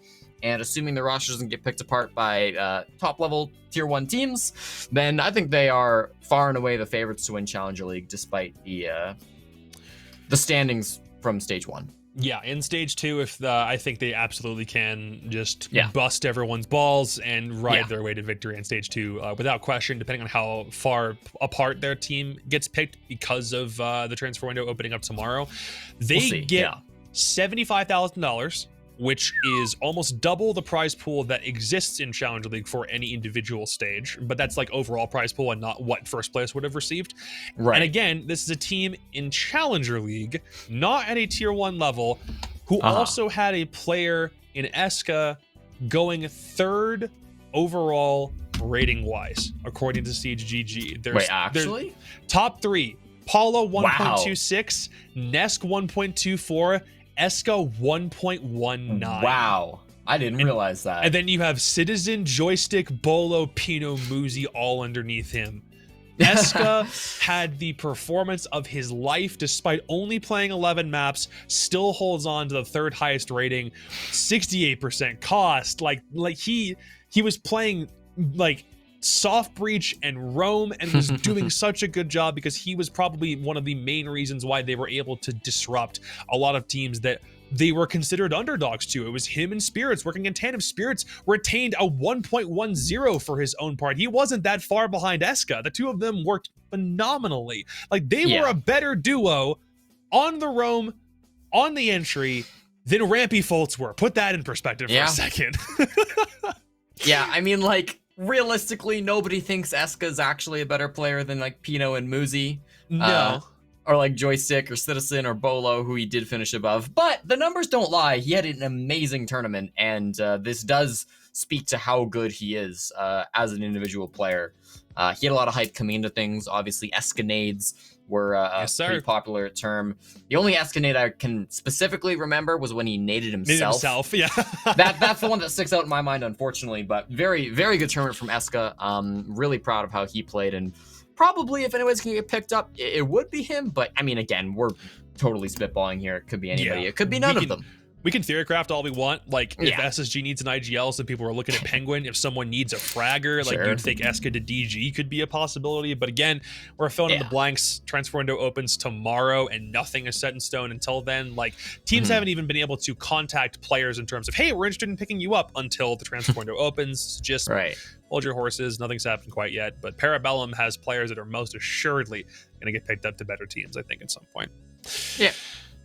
They were the only North American team that got knocked out 9th, 10th, or sorry, 9th, 12th. Let's talk about the only European team that got knocked out at this point. And I was very happy that the Italians were not able to wreak that much havoc, and TSM kind of put them into an early grave. Thankfully, Makers. Oh boy. Yeah. I mean, we know what to think of this team now. Yeah, they played pretty good. You know, I feel like Makers are in this category of tier. I think 9th to 12th, all of these teams are placed kind of where I thought that they would be. Maybe Team 1's a little lower than I expected them to go. But, like, these are the teams that in my mind are, like, solid, decent teams. They don't stand out as teams that had any chance of winning the event, or even making it that far. But, like, they're not bad teams. They played consistent throughout the entire tournament. I'm kind of grouping them all in here because that is probably my overall thoughts of them. Yeah. But Makers specifically, like, yeah, they had some good games. They had some bad games. They weren't as good as Demo was hyping them up to be, but hey, remember that. That's all right. You know, Demo can enjoy his squad, and I think they can be proud of where they place. For a team not even in Challenger League yet, which is what everybody keeps saying, this is a very strong finish for them. Only losing to TSM in the bracket is, I mean, a lot of teams can say that they also lost to TSM, and they were very good teams. So yeah, yes, sir. I don't know if I want to call this early, but I liked Makers enough to think that, yes, they will obviously qualify for Challenger League. There's no debate in my mind that if they can't win PG Nationals, then they'll get there through the qualifier, and they'll probably win CL. For sure. There's no way that they don't. Absolutely no way. And I think relegation for them is an easy possibility. I don't know who gets relegated or like auto-relegated out of the EUL currently. They will get there. And not even because they made their bracket run through the qualifier and beat 5 EUL teams to get to that point, but they still had a lot of surprises for the teams that were within their group. Their game against TSM in groups was somewhere we were like, they're kind of putting people on notice because that was the favorite North American team, and all eyes are on Bolo and Shala to do well. But all of a sudden, it's Scato and Aqui and Gemini who are rocking the stat sheet. So when they make it to EUL and did they get to T1? I'm super excited to watch more of them. They had a sleeper run through brackets and through PG Nationals. They weren't banning operators. They were trying to save everything for SI, put on a good performance, but now they're on everyone's radar. And as they make their way into some higher echelons of European Siege, more people are going to understand what they're made of. And we're not just going to say, oh, they're unknown, because at this point, they're not anymore. Yeah, I think for Makers, like, the biggest thing is that Challenger League or like relegations are still a long ways away. So Makers have a long road. They need to stay consistent from now until promotions come around. But in their current form, they look very good. They should be the favorites to get promoted into CL, but it's a long ways out. So other teams can still rise up. They could still fall apart. We'll just have to wait and see. But I think they're in a good position. I like this team. I like them too. I also like the other two teams that are in 9th and 12th. Which one do you want to go with? Can we start Team 1? I have more thoughts on Team 1. Yeah, let's start for Team 1. The guys that only had one player qualify, and it was KDS when he was on phase. Everyone else came in and didn't have any real reason to be here other than that they got signed to Team 1. Still did pretty damn good overall, though. Yep, I think this team is like a huge shock in my mind. Far and away the most surprising team for how well they did. Not necessarily even like going into SI, like they were doing very well in Brazil as well before this, but like prior to stage 1 starting, I thought this team was going to be in the gutter based on the players that they had on their lineup, because I didn't know any of them. They brought up some players from Challenger League. They picked apart some of the lower rosters from last year. They created this Team 1, and this team had no right to do as well as they did in this tournament. But I think they proved in the BR6 League and in the Copa Elite 6 that they are a force to be reckoned with. They proved it again at SI. I was worried that with their inexperience and their playstyle, which is a little bit more structured, they would do very poorly in groups. They very nearly made upper bracket. They finished 5th. And then when they came on in, they beat Space Station, beating the world champs. Pretty impressive. Yeah. Only lost to Empire, who everybody said was going to win it all after groups. So really impressed by Team 1 this tournament. I was a big fan of the old Team 1, and I thought that team could go really far. Turned out that they could. They did. And I'm getting not the same vibes, because I think the two teams play very differently, but the same sort of storyline vibes, the same hype from Team 1. I think this team's, once again, going to go very far. I don't know how the org does it, but Team 1 picks good players. Yeah, the org has actually been in Brazil for a pretty long stretch, even before they had a team qualify up from LATAM Challenger League into the old ESL Pro League system. Yeah, they've had a pretty long presence, but obviously didn't really have anything substantial until they won Challenger League, then won their relegation game, and they made it in. But for their first couple of seasons, the team that is now MIBR did have a lot of struggles, and then Team 1 decided everyone else is making roster changes. We are going to find a collective of players that I kind of thought was them picking up the scraps of everybody who was left after the LATAM shuffle, because KDS got dropped from phase and wasn't getting picked back up. Lagonis was a free agent. Alamau didn't have a team after his time on INTZ, who, by the way, I did want to mention Alamau more specifically. He was the highest rated player on Team 1 and also takes the award for best smoke overall for the entire event, which I think is a pretty good distinction in and of itself. He was the highlight player where one needed highlight plays, and then all of a sudden a conversation comes out of nowhere. Will Alamau go to any other squad? Will he go cross region? Will SSG take Alamau? And I'm just like, if Team 1 understands what is good for them, they will not. Yeah, stop the conversation now before you get ahead of yourselves, please. Yeah, I mean, people are always going to talk like that. I think more often than not, players stick with their teams, but it's possible if somebody gives them an offer that Team 1 can't match. I mean, Team 1 have already shown that they might not have the biggest purse. When they get a good team, they have to sell it off to a bigger roster. So it's just natural progression of things. It is what it is. We'll see. All right, and the other Latin American team, Furia. They were kind of bouncing up and down in my head for the team that would probably contest with Team 1, whether it meant they could get an upper bracket spot or not. They only had one win in the playoffs, and that was a 2-0 clubbing of Dark Zero, which I called incorrectly. Chat, have my ass for going 2-8 in initial playoff predictions. That's fine. But still, for the fact that they made 2 roster moves before coming into to this tournament, and that they escaped relegation prior to SI, this is a really good story overall. They didn't have any expectation to do this. They qualified for SI against Estral Esports, who were very, very nearly the first ever Mexican team to make it to SI, and thankfully they didn't because of the org debacle that they would later find themselves in with Ubisoft. But Furia said, we came in dead last in BR6 last year. They won their relegation game, then qualified for SI, and said, we should probably take this a little bit more seriously. So then they drop 2 players, bring in 2 newcomers who I think only had T2 experience in Brazil prior to this point, in Fantasy and Rare. And then they get all the way to a $75,000 pot from the biggest event on the planet. And they also had a pretty decent group stage in and of themselves. Like, there is nothing to be ashamed of if you're Furia after what you did. Yeah, for me, Furia going into SI were the team that I had the fewest thoughts about. I didn't really, like, I hadn't watched a ton of this team. Yeah, that's fair. From what I saw, I did watch like a bit of them, and I did have some notes on them going into the tournament. But my notes were like pretty neutral, like, all right, they were okay in this area, you know, not perfect, not amazing. And I think that kind of did like continue on into the group stage and into the bracket as well. I believe I watched the Dark Zero game. I don't think I did watch the BDS game from them. Yeah. So yeah, I think Furia definitely impressed me. Just the fact that they managed to beat so many of the top teams in the group stage, and also taking a map off BDS is pretty impressive. It's just as I'm seeing it on the Wikipedia page. The biggest thing for me is like just how strong their mental seems to be. This is a team that every time we looked at them, they were laughing, they were having a good time, which I think is like the perfect foil to Dark Zero, who they played in the first round of the playoffs. And so that was kind of a perfect storyline for me. But big Furia fan nowadays from me. I'm very fond of this team now that I've seen them play. I really do enjoy watching them, and I hope to see them do well. Brazil is a tough region, as we now know, so I don't know if they'll be qualifying to many events in the future, but I hope they do, because this is a team that was really, really fun to watch at SI. And for me, as someone who also tries to pay attention to a couple other parts of the esports landscape, more specifically Counter-Strike, the fact that this is such a massive org in Brazil, and they were on the verge of almost having their team get knocked out of a T1 state, I was so happy that they were able to make this kind of resurgence, because you don't want to lose Furia. You don't want to lose Furia as an org when they clearly have some capable players. That they were running a gamble with the two players that they were going to bring in after they dropped to when they qualified for SI.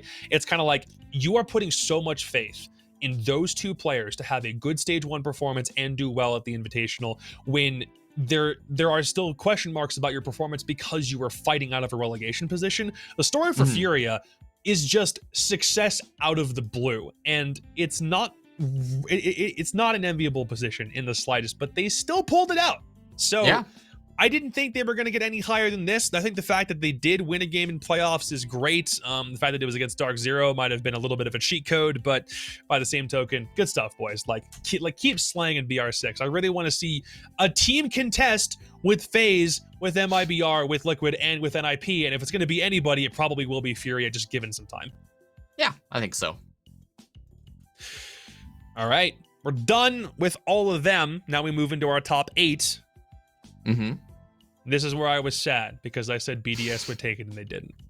Lol. So big games. What's it gonna do? Good games. TSM coming out and beating them, which was I think a shock to a lot of people. I don't think I had predicted that. I think I took BDS in that match, and definitely a disappointing tournament overall from BDS. Like, this was my pick to win the whole thing, coming out of groups after watching the performance in groups, and they lost to NIP, they beat Furia, and they lost to TSM. Like, not a fantastic record. They had really tough matches, especially knowing how the finals played out and everything. That's a tough first round opponent in retrospect, but and not great wins, right? Only being able to defeat Furia. I think NIP definitely wanted a little bit more in this, particularly being some of the favorites. I mean, that's just this is kind of crazy that they didn't make it very far at all. So, yeah, that's tough.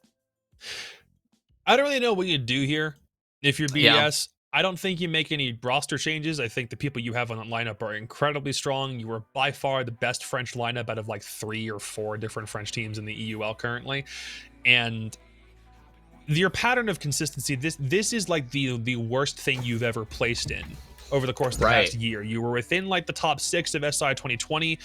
All of what you did in the online era for stages 1 and 2 of last year, both majors of last year, like they won August, they were 2nd place in November, and then you come into this SI and you simply run into TSM, who I think is still one of like bar none one of the best teams in the world, and like their 4th place finish notwithstanding, I think they definitely could have climbed higher. And NIP, who, like, you're right, like if you're going to get knocked into the lower bracket, at the very least it comes to the team that ends up going to win the entire thing, so maybe it kind of takes some of the sting off of it a little bit. But the solution for BDS, I think it's just as simple as them getting outplayed. Like, that team doesn't run with a coach because the Lems and the rest of that squad simply can do everything by themselves seemingly, but I do wonder whether having additional support staff, aside from just Eagle Mead as an analyst, is something that they might be able to take advantage of in the future. But was it Strapbooks not being very deep? It wasn't like objective play. Bride had more plants than some players had kills in this tournament. It's just like, I don't know what you do from here. I think a lot of people are going to look at BDS and Empire, but more BDS, and talk about Europe as a region. And like, I don't know, I remember watching European Siege, and I watched Brazilian Siege at the same time, and I thought I had similar thoughts about both Brazil and Europe heading into the tournament, which was clearly wrong. Yeah. But I did think that they both played like a lot looser, and going into the tournament, in my opinion, worse than how North America was playing. And so at least in Europe's case, it seems like that is kind of being confirmed. I thought the BDS was sort of the pinnacle of the modern European playstyle. Yeah. And it just didn't really stack up to NA or LATAM, which is kind of a shock, right? I don't really know what happened to Europe. It's almost like they went from being more of a structured region to more of a chaotic frag heavy region. And they try to take on a new identity, but they just don't do it as well as Brazil. True. Anywhere near as well as Brazil, for that matter. So that's kind of interesting to me, that Europe is doing so poorly now. And there's always the conversation of, okay, well, what if Navi had gone? And like, yeah, I guess. I think that Navi and BDS are still like kind of similar. I think Navi are more based on individual plays, which I don't think would have done as well at SI. So I would argue that if Navi had gone to SI, I would expect them to do worse than BDS did. But you know, it is what it is. Ultimately, even if they had done better, I don't think they would have done extremely better. And this is a disappointing result for BDS and for Europe. And I'm wondering if, as we get more international tournaments going, if we'll see different teams of Europe step up with like new playstyles, or if maybe we'll see playstyle changes come in from like the top teams of Europe, or what's going to happen. I don't remember who exactly said that everything for the meta shift for Neon Dawn was going to put things more in the pocket of people who are frag heavy teams to do better, simply because of less utility burn, you can move faster onto bomb sites. Like, all of those changes have kind of led into the idea that games can be more of a frag fest, and that's not an incorrect way to play Siege in the modern era. Right. You could also argue that that will only be helped by the changes that are coming with North Star that we also got released today, but that's a different question. I do agree. The fact that Europe seemed like they wanted to adopt some things that LATAM was doing on the aggression side of the ball, and we're just falling short of the hurdle, especially against Latin American teams, which was a big thing that they simply couldn't really beat in a best-of-3 environment. 8-1 in groups. Only team they lost to is Empire. But still, that's a disappointing Still a bad result. Tournament. I don't care whoever you ask, I don't care. That makes me sad. The fact that the grand final result that I predicted, or that I was hoping for, was TSM BDS, happened in like lower bracket round 3, just crushed me internally too. Like, man, that's what I wanted for grand final, but it isn't, I guess. There's something to be said about like BDS perhaps as well, like doing really well in best of 1s and now in best of 3s struggling.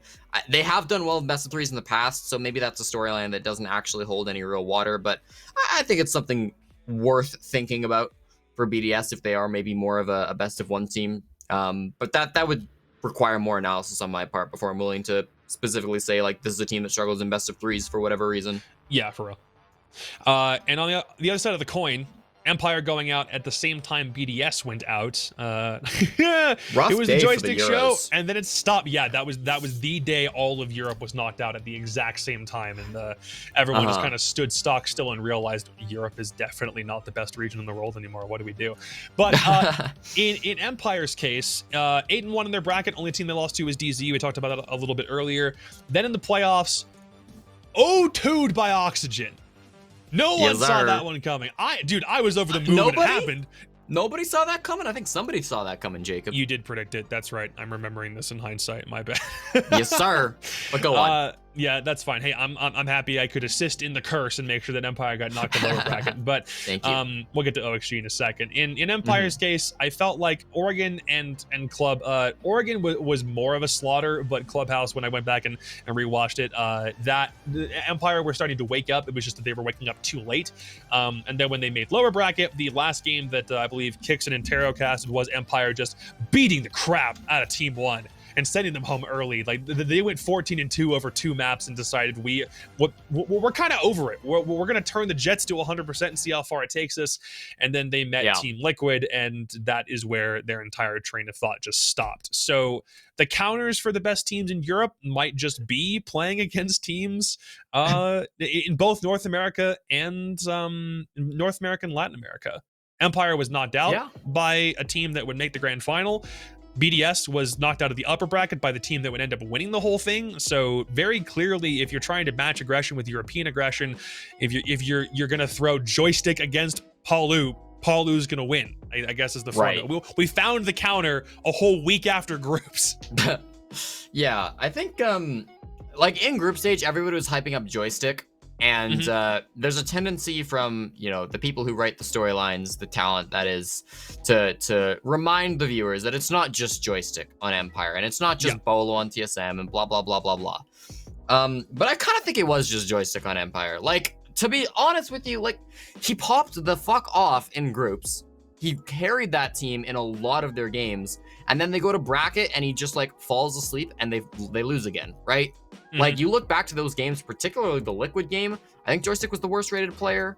I'll double check my math on that. Yes, he was. That would 0.66 -9. I mean, like, this team really was. There were other players that got kills and such. Sure, I get it.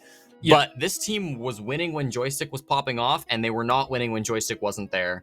And for my money, that's just not a team that's going to win consistently. They did well in groups, congrats to Empire for that. But I just thought that once they get to bracket, this is a team that I don't think has enough gas in the tank to go all the way. And it seems like, unfortunately, I was correct in that guess is what it was, correct in that prediction. And they fall to Liquid. And yeah, Empire still don't strike me as a particularly strong team overall, but Joystick is a monster, and you put him on LAN, he is ridiculous. So I would be interesting. This is probably the best time to bring him up. I would be really interested to see how Verse Pro did this event. I'm very sad we didn't get to see them. Oh my gosh, yes. I wanted VP to come in and like they were gonna make upper. They probably would have like steamrolled a couple of teams that we would like. The Russian machine has probably just switched names, and its name is instead Pasha as opposed to Joystick. Like that, I was really looking forward to it. Even if I did kind of question if Karjeka coming in was something that was going to lead to international success, but they kind of kept the trend going with Karjeka on the team and still had I believe it was a top 4 placement in EUL for stage 1. So yeah, the other Russian squad I definitely had more hype in. But to reference EUL stage 1, the fact that Empire placed 8th was something I was trying my best to not read into very much. I did say Empire was going to make it out of the groups. But that's an online environment. We found out later that ping did affect their play to a certain degree, and kind of assumed that might have been it. Like the fact that they mentioned, hey, we're playing on higher ping for EUL was a bit of an issue, but then they get to LAN and they go 8-1 and everyone's like, oh my God, was that the only thing we needed to get them off of? Then it turns out when Joystick's not doing well, they end up being about as one-dimensional as I think a lot of people probably expected. So still, winning one game in playoffs is nice, but it was against Team 1, and it was like it was just punching their teeth down their throat whenever they could. But against the other two teams in NA and in LATAM, they found their counter, or maybe it was Joystick getting targeted. But you don't want Empire to be a one-dimensional squad. It sucks. Can we get some cat jam in chat for Spawny, by the way? Hi, Spawny. Hello. Yeah, I think the ping excuse was maybe a little overdone. Maybe it does matter a lot for maybe you could say that like Joystick is affected quite a bit by ping because he's just like so much better on LAN, and thus Joystick wasn't as much of a factor online. Maybe. But overall, tough finish for Empire. I think after groups they finished. It's funny, if you had said at the start of the tournament, yeah, Empire finished top 8, you'd be like, oh fuck, well done. And then you watch groups and you're like, oh, that's really bad. Yeah. Oh boy, we'll see if they can't bounce back. For sure. All right, Our Lord and Savior Foxay happens to be watching the stream currently. So do you want to rip into OXG real quick? Well, I don't know if there's really much to rip into. Like, I They did did think good. They did Oxygen good, played yeah. really well. Yeah. Mhm. Ultimately, they lost to TSM in lower bracket round 4. That was a very close game. That was one that I was watching, and that was a very fun one. Of course, the Battle of North America. I did think that they would do a lot worse than they did. I was sleeping on them a little bit. Obviously, they played amazing, and I think they were the best team in the North American League for Stage 1. But I wasn't sure that the rookies would be able to hold their own coming into such like a high pressure environment for SI. I didn't know how they would do like just in this environment in a new LAN, right? So I thought that they would do a little bit poorer than they did, but they really did keep form. I don't think there was every round we saw the rookies play into their peak. There were a couple of rounds where it looked like, okay, Kino, Yaga, what are you doing? Mm-hmm. But when it mattered, they popped off, you know, and the rest of the team particularly were right there with them. Vertical had some amazing plays. That game against Empire for Vertical had one of the sickest fucking defusals that I've ever seen. Yeah. Like in the post plant clutch, that was fucking insane. So he did really well, and Yaga as well, if I'm remembering my stats correctly, did way better than in the NAL, which was a huge shock to me and what did he pull? made me very happy. I'll double check that. 1.12, 120 and 100. Okay, 70% cost. I think he was like he topped the team stats wise, and I want to say for NAL he was like 4th or 5th. He was bottom 0.9 minus 6.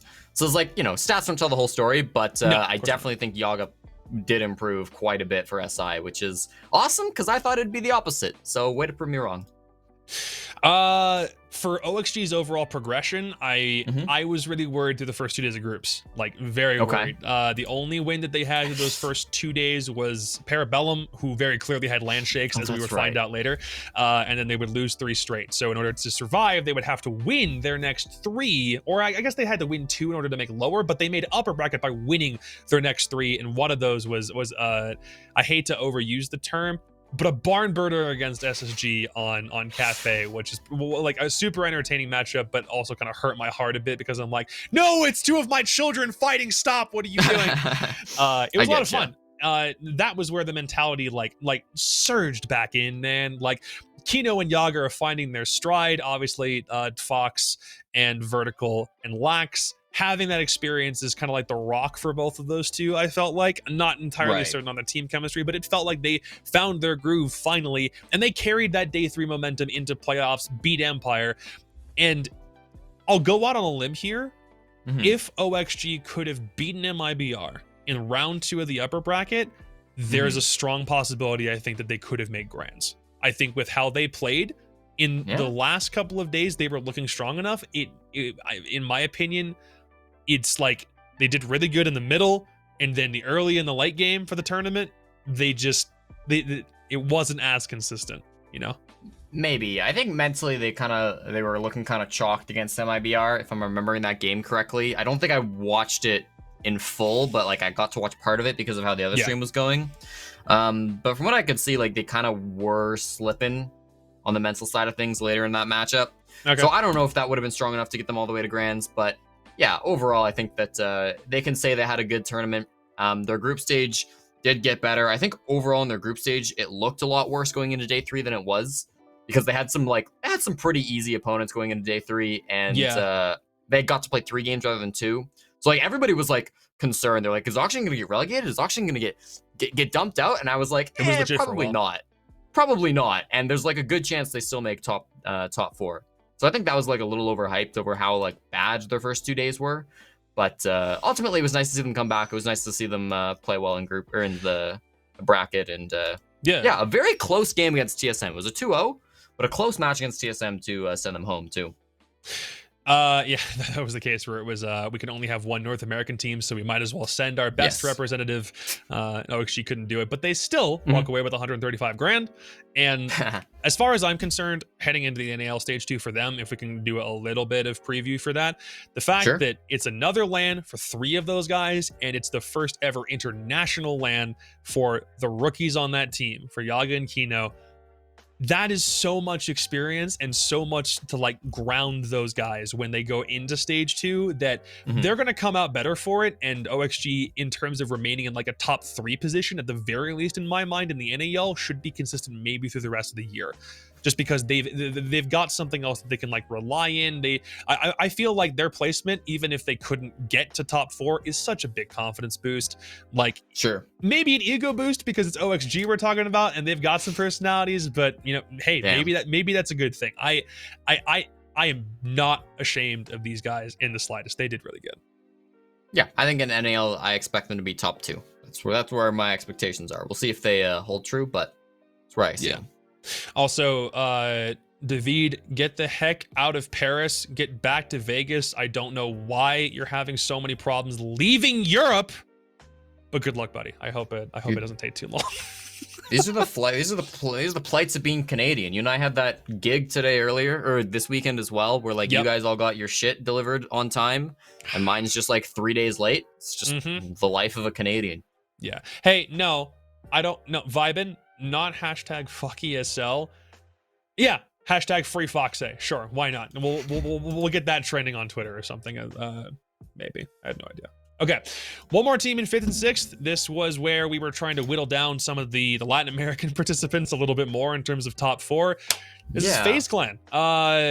This is an MIBR team that did okay at last year's SI, then did really, really good through 2021, and then they add Astro in and rebrand as FaZe Clan, and now we're here.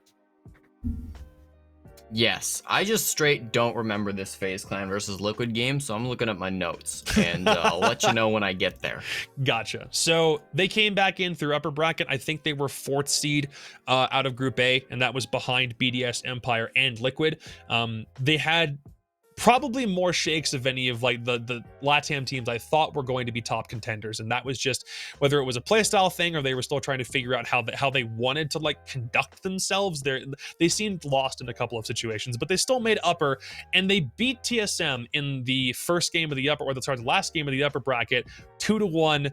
And the last map was an 8-7 overtime decider on Cafe. So already, I didn't really think that they didn't deserve to be there, but they won that game against TSM by the skin of their teeth, and then would go on to lose their next 2 to NIP and to Liquid. So when it came time for them to face more of their Brazilian competition, it just seemed like NIP and Liquid understood what they were doing because they faced Liquid more often than not. So it was just region against region, and they looked very dialed in, or sorry, FaZe's opponents looked very dialed in, and this is kind of where FaZe Clan's mental kind of seemed like it was shot at times. But then again, this was a team that also had a mental shot against Cloud9 in the group stage, which I thought was hilarious. But still, not a bad run for FaZe. Yeah, I looked back over my notes. Turns out the reason I don't remember this game is because I didn't watch this game. So that'll explain that. Just based on their results, FaZe Clan struck me as a team that would do better in groups and then not super great in the playoffs. Yeah. And that is kind of what we saw as well, because FaZe Clan did really good in the best of 1 regular season Brazilian league, and then did really bad in the Copa Elite 6 best of 3 bracket phase. Yeah. And we did see that FaZe Clan, although they finished really highly, they lost every game in the bracket except the 2-1 match against TSM in the very first round, and that ended 8-7 on map 3. So FaZe Clan very easily could have just lost everything. They'd have easier opponents if they'd lost that first game against TSM, I guess. But FaZe Clan didn't do amazing in the bracket, kind of as I thought they might not. They still had close games, like they played very close against Liquid and NIP. Liquid, I'm just basing off the scoreline, but still, you know, you definitely would look at that for FaZe Clan and try to fix something in terms of going over to those best of 3s, whether that's map pool or whether that's maybe just like having the gas in the tank. I didn't really analyze FaZe well enough to know exactly what the problem was, but it seems like in best of 1s, FaZe seemed to do very well, and in best of 3s, that doesn't seem to hold up for whatever reason. And that was the same case in Copa too, because they made it out of their group in Copa, and then when they got into a best of 3 format, they were knocked out. I think it was like 5th, 6th is where they ended up finishing. So I guess it's like the short game mentality for them is it can kind of blaze through a best of 1, and then when it comes time to play something longer, it's kind of up in the air. I hope that isn't consistent. Just shore some things up. Again, team made a whole bunch of roster like changes when they brought Astro in. FaZe Clan obviously taking a big 4 core component of MIBR. Something I did notice was very off was Bullet. He's their entry player. He plays Ash Jaeger. He was bottom of the team, minus 19 on KD, minus 14 on entry. So maybe that's kind of an obvious problem to fix. I don't know if that's a confidence thing. I think he has the skill to back it up. There were some games where he was playing into his role effectively, but he also sometimes just wasn't the guy leading the charge, and when he was, it was a gunfight problem. Right. So there's a glaring issue. I thought it was funny that Seoul's FaZe clan is, they're the sniper team, and Seoul's played Cali more often. Not with the same consistency that he played Maverick, but he still played it, which I kind of thought was cute. And Cameraman is a hard stuck mute main on defense and will never ever get off mute no matter what you tell him to do. So nice. Yeah. Yeah. I agree. Bullet is washed and needs to get dropped. Dang. I'm joking. Dang. Bring back M King, man. Yeah, I don't know. The one guy that MIBR or FaZe didn't take from MIBR was M King, which is the only reason I mentioned that. All right. Top 4 territory. This hurts. Yeah. This hurts a lot as an NA this fan. This was a tough one. Because we had all of this hype. I had hype for TSM. They go out in 4th place. But it was a tough opponent. Like, not... this is definitely the area where we're still very much giving props to teams that made it this far. Mm-hmm. They played well against Liquid. They threw on Oregon. I think mentally they were kind of out of it once again. Once you get to this level... Once you get to like this stage in competition, I feel it's just like all about mental. We talked about this when we were doing like the semifinals and the grand finals. Like it's so tough. They very nearly closed it out on Chalet, and then they kind of throw that one. Bolo was like popping the fuck off until he wasn't. Yeah. And, it's tough. I think TSM with this performance solidify them in my mind as continuing to be the best team in North America despite the regular season results. But not better than Brazil. Yeah. TSM were first coming out of their group, I believe, in Group B, which is why they faced FaZe, because FaZe was number 4 seed in Group A. And that was after they had like a couple of shakes. Well, no, yeah, because it was number 1 from B, number 4 from A for seeding purposes. Yeah. I liked TSM overall. And then, like, the 4th place is enough reason to like them, you'd think. Right. In groups, they looked like it was only 1 or 2 shakes. Like the game against Giants was weird. The game against Makers was weird. And then every other game, I think they won in their groups because I think they went 5-2. And then when they lost to FaZe Clan, again, it was still a matter of keeping it close because it went to OT match point. We were all 15, and then FaZe just are a better Cafe team, it seems, in that one instance.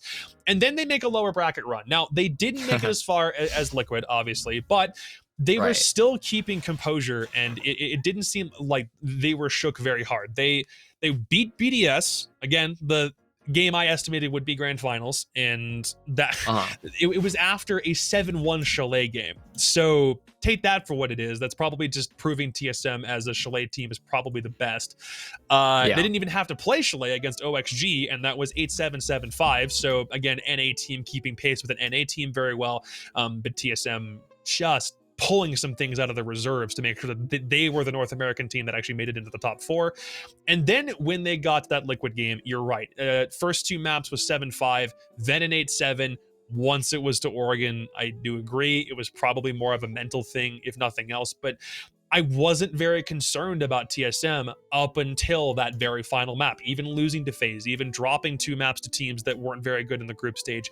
They never really lost my confidence up until that final game. And I can't even call it a fatigue thing because they weren't playing multiple best of 3s on the same day. It just felt like, you have to prepare for more opponents, and then somewhere along the way, something slips through the cracks, and they just kind of fell prey to the Nesk and the Palu machine at the last hurdle. But still, TSM still did really freaking good.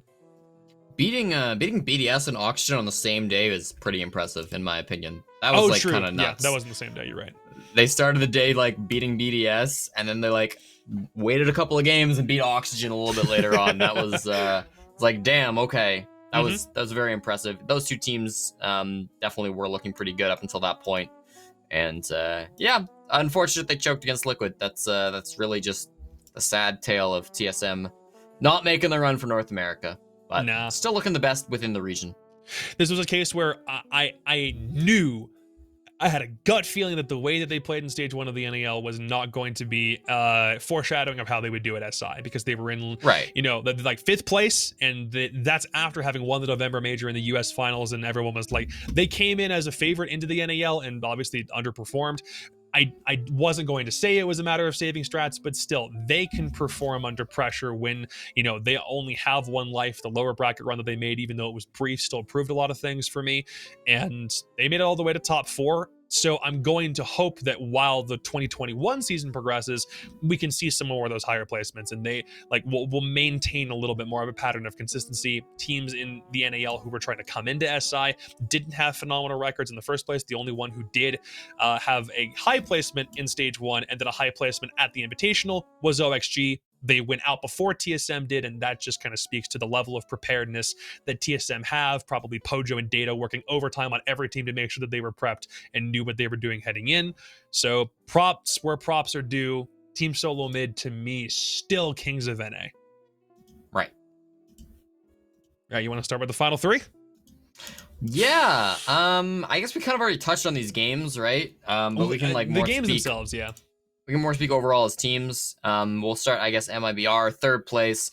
Very impressed with how they've done. This was a team that used to be known as Team 1. And back in the day, they were like in Challenger League. I want to see if I can find my tweet from when they won Challenger League. And I was like really hyping them up from the play I saw. But yeah, very happy to see this team succeeding. It's a team that I've like really enjoyed for a long time. And they're finally starting to get some of the recognition that they deserve, which is awesome. Yeah. Awesome. This was I didn't really know where they were going to place. I think if it was going to be like lower upper bracket, like 3rd or 4th, or like within maybe 5th or 6th, like the higher part of the lower bracket for Group B. Yeah. But their record through most of 2020 suggested that there was greatness lurking below the surface. They didn't make a lot of roster changes over the entirety of the 2021 season. Even when they left Team 1, the org, and came back, they only made one roster swap. And they haven't been doing what a lot of other teams in Latin America have sometimes done, which is to swap out 2 players or sometimes even 3 players all in the same go. It's only ever been one over and over again. They're understanding what an individual mistake is, adapting to it, and then coming back stronger the next time they play. So they were almost, I think it was against Liquid. I don't remember if it was, I think it had to be the November major. They very nearly won the November major against Liquid. That was when Liquid were kind of on a tear at the back end of 2020. And then we were just like, yay. So I suppose at SI, we probably shouldn't overlook them because they would do well. And they did. 3rd place. That's after smashing, by the way, through Team Liquid. Well, sorry, not smashing. It was endurance tests against Liquid because it was 8-7-7-5, and then against OXG, which was another 8-7-7-5. And then they fell to the champions and the runner-ups of the whole event. So still something definitely to be proud of because they were within the guarantee that a Brazilian team was going to win the Invitational for the first time. I've also sent you the tweet that I had. This is from May. I think May 2019. I was hyping this team up on Twitter. The only other person that like mentioned it was motherfucking Josh Snipes, who's the person I haven't thought of or mentioned in a long time. Here, chat, I'll show you. I don't know what he's up to. I'll show you exactly what we're talking about on replay. Just look at this and look at how many likes this thing has. Dude, that was a banger tweet. You can't say it wasn't. It's got 4 likes on it from May 2019. Oh, how you would grow. The likes are Sternab, Uzumaki, and then 2 guys I don't know. So, yeah. All right, you called Everybody else sleeping on Team 1. For shame. Yeah, for shame. I feel you. What was the reply? Okay, it wasn't even it was just a vodcast thing. It wasn't even that impressive. Okay, cool. We can take that off the screen. Yeah, dude. Good for MIBR. I think there were individual players on this team that showed up at different moments, which was really helpful. I didn't really feel like there was one player that I could tag as being the one that was like a superstar. I don't know why. I think Felipox being the highest rated doesn't really even mean that much because Lukin had great games. Falls had clutches. Reduct, even at the bottom of the team playing a support role, was still also doing really good. So it's just the team effort from MIBR just speaks to the idea that they understand the value of being able to play well together. And if they're only making like one roster move and understanding like the gravity of taking a player out and putting a new player into their system over the span of the past 12 to 15 months, that's really, really good. These guys did super well. I don't really have anything else to comment on. No, I think we summed it up at the start of the show as well. Yep, fair play. Okay, Liquid, this was your event, man. This was it. Tough one for the boys on Team Liquid, eh? He is wearing the hoodie. I'm still wearing the Liquid shirt. We both wanted Liquid to win this one, and I think the entirety of the internet was also behind them. Reddit, Twitter, everybody was saying how they wanted to ensure that Liquid could get this. Nesk has been grinding for a while, and most people on this team have been grinding for a while on different squads, but the team overall has been the same since like before the OGA pit land, and this is back in like October, November 2019, like way before then. Right. And then you obviously have to factor in that Palu's father passed away mid-competition, which I was hoping for the CSGO heads here. I thought it was going to be similar to Dupree on Astralis when he lost his dad while still competing at IEM Katowice 2019. That was like, oh, hey, Astralis is still a good enough team that Dupree can fight through the pain. And it almost happened here. It was shaping up to be a similar story. And it's just one of those cases where Palu could not be with his dad when he passed away. He couldn't be there for what is a really pivotal moment in his life. Because in order to prove that he was one of the best players in the world, he had to be in Paris. There was no other way that he could have the lower bracket climb with his team. There was no way he and Nesk could be what is now probably going to be revered for a long time as the best duo in the world from a kills and entry standpoint. He had to be here for that. He couldn't be back in Brazil for something that obviously affected him like very deeply, and he still fought through the pain. Like, that's a testament to the rest of, I think, of Liquid being able to give him the kind of support he needed to fight that far. Props to Liquid, even if they couldn't win the whole thing, because second under those kinds of circumstances is mighty impressive, dude. Liquid still played ridiculously well the whole tournament long, and like, I'm sure it stings, but similar to what we always say for runner-ups at big events, I mean, I think in time they'll look back and hopefully can be happy with how they played. It always hurts losing a grand final, man. Yeah, dude. But they do look ridiculously strong. Nobody's ever going to sleep on Liquid. Not that they really did beforehand. I know a lot of people had this team in the finals or even winning the event before everything started. Although I didn't have them necessarily win the event, I did think very highly of them, as did pretty well everybody. And so, yeah, Liquid, it's really gonna be a storyline, right? If they can win any more majors or if they can win any future 6 invitationals, because this is a squad that just has been known for so long, has had such a history, and now haven't managed to win a hammer. Very much unfortunate, but they played amazingly. They play really high-level Siege. The talent on that roster is ridiculous, and sucks that they don't get to hold the hammer. I think LATAM as a region overall probably got cucked the most by COVID. And I say that because they were kind of coming into their own for a lot of 2020 and couldn't prove themselves internationally in a major format at all, and were confined to just Brazil. If you see how close Brazil as a region has been overall, Liquid has always been in like top 3 contention.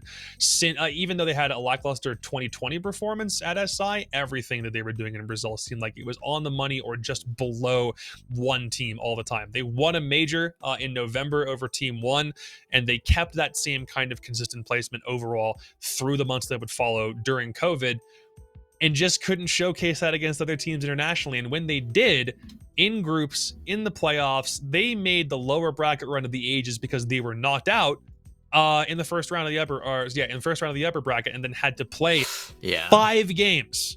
They were also a team that won 2 best of 3s back to back, the same way that TSM did. And it's just that last map. It's just Consulate in the grand finals when it was a 6-0 half from NIP. That sucks. It sucks, dude.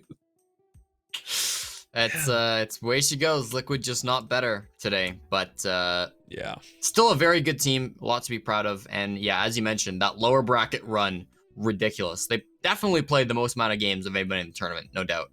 I think you're right. Yeah. How many? If I Has to look be. at if I look Just at based on their maps trek. on stage They- GG, Maps find out. might not be. They did. They played 28 Okay. maps, whereas Yeah. teams like NIP and TSM only played 20. They played 8 more maps than those two teams.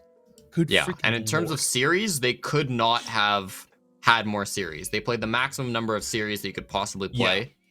So that's pretty crazy. And how many of these series were 2-0? 1, 2, 3, 4. Okay, so they had a good amount of 2-0s. They could have played more maps, but still, ridiculous. The fact that they were winning, like they had to play more best of 3 series than I think any other team in the playoffs, and most of them ended up being 2-0 is also insane in its own right. So good stuff from Liquid, but I think for the moment we have to suck NIP's dick one last time just because they won the thing, please. and we will be touting them for at least the next 9 months unless they can defend their title, hopefully in February for SI 2022. Ninjas in Pajamas are your Rainbow Six Siege World Champions. Can we, because they were runners up at SI last year and now they've won SI this year, can we put them in the conversation for best team of all time next to a team like G2? G2's, as Penta or G2, they've won 2 SIs with a very similar roster. This is 2 placements for NIP, first and second. Exact same roster over time, didn't make any adjustments.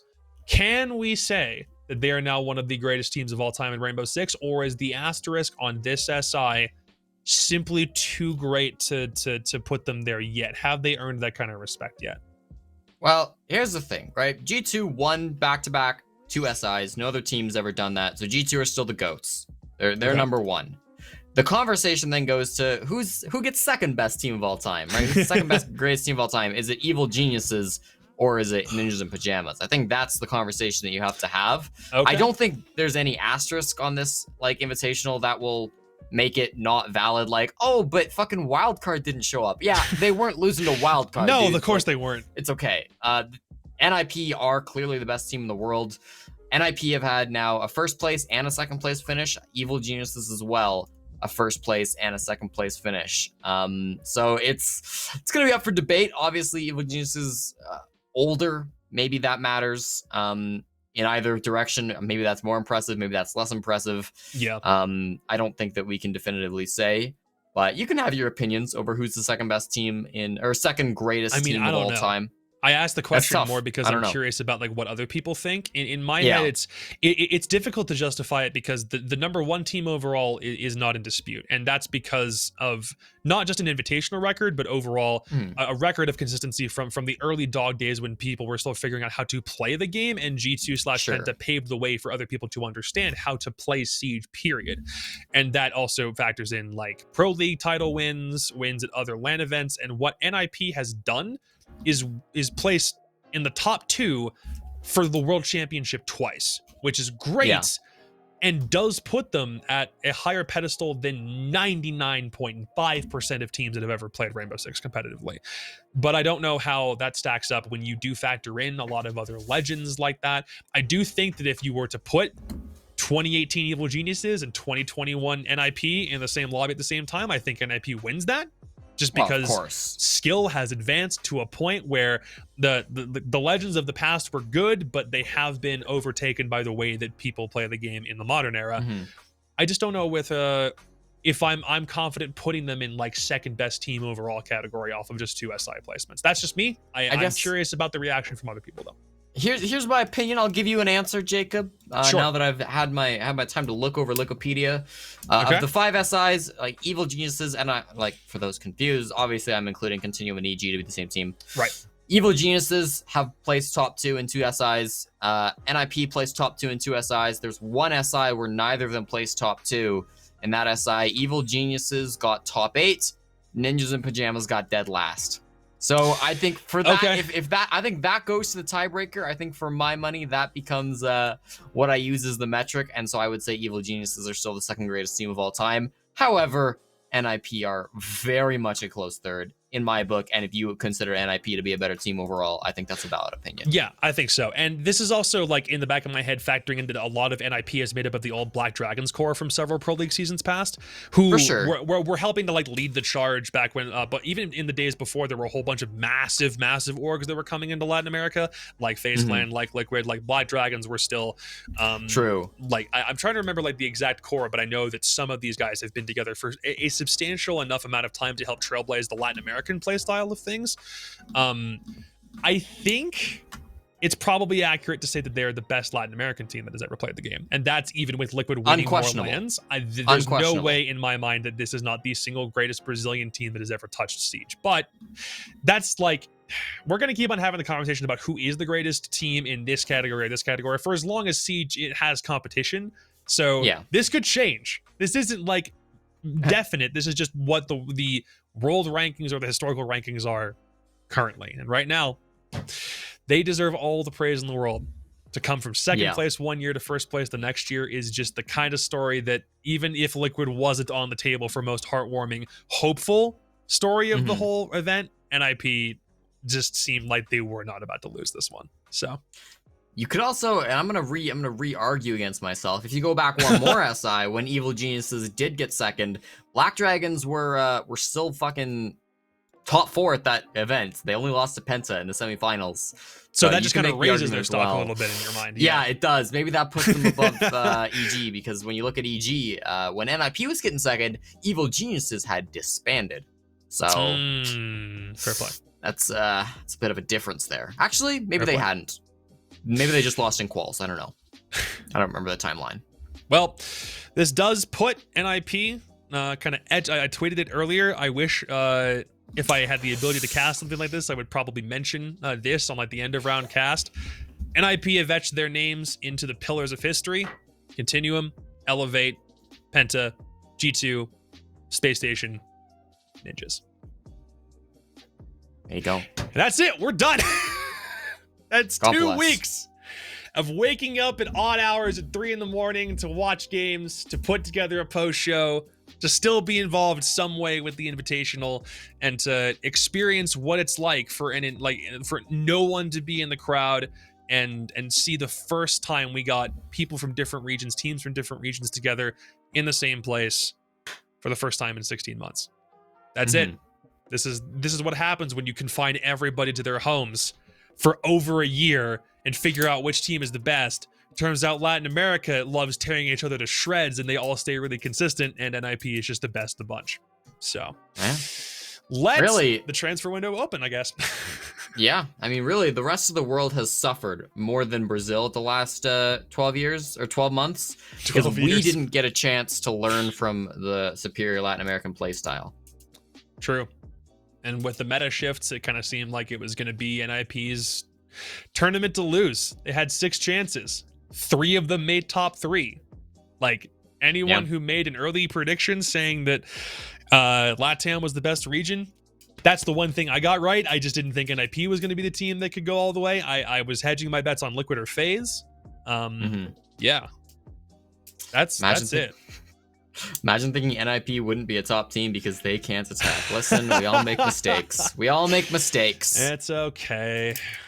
Sometimes your mistake is saying that the world champions will go out in lower bracket. It's true. Sometimes that's a mistake you make. World champs did go out in lower bracket. Well, okay, but not what I meant. But yes, you're right. Yeah. All right. No, and it will take a long time for us to kind of get used to it not being a space station, because that is the single longest championship reign of any team that isn't G2 Penta, simply by nature of the Invitational getting pushed back by 3 months. But I guess, yeah, in my mind, there's still 1 year of being champions. That's what I'll consider them. I'm gonna retroactively give the last 3 months. No, I'm retroactively giving the last 3 months to NIP. Fuck you. What I'm gonna do. They did perform better, like in stage 1 of their respective regional leagues, so I suppose that's true. There you go. Yeah. Overall, thoughts on SI? I thought the fact that the event happened was a good thing overall. If the event didn't happen and we were looking at possibilities of orgs straight up leaving, because it turned from a scenario of it's not safe to hold the event in February to there is prize money and notoriety on this, so orgs definitely wanted the event to still go ahead. And I think Ubisoft was wise not to fall to that pressure. We had previous experience with the NAL not having any problems with COVID.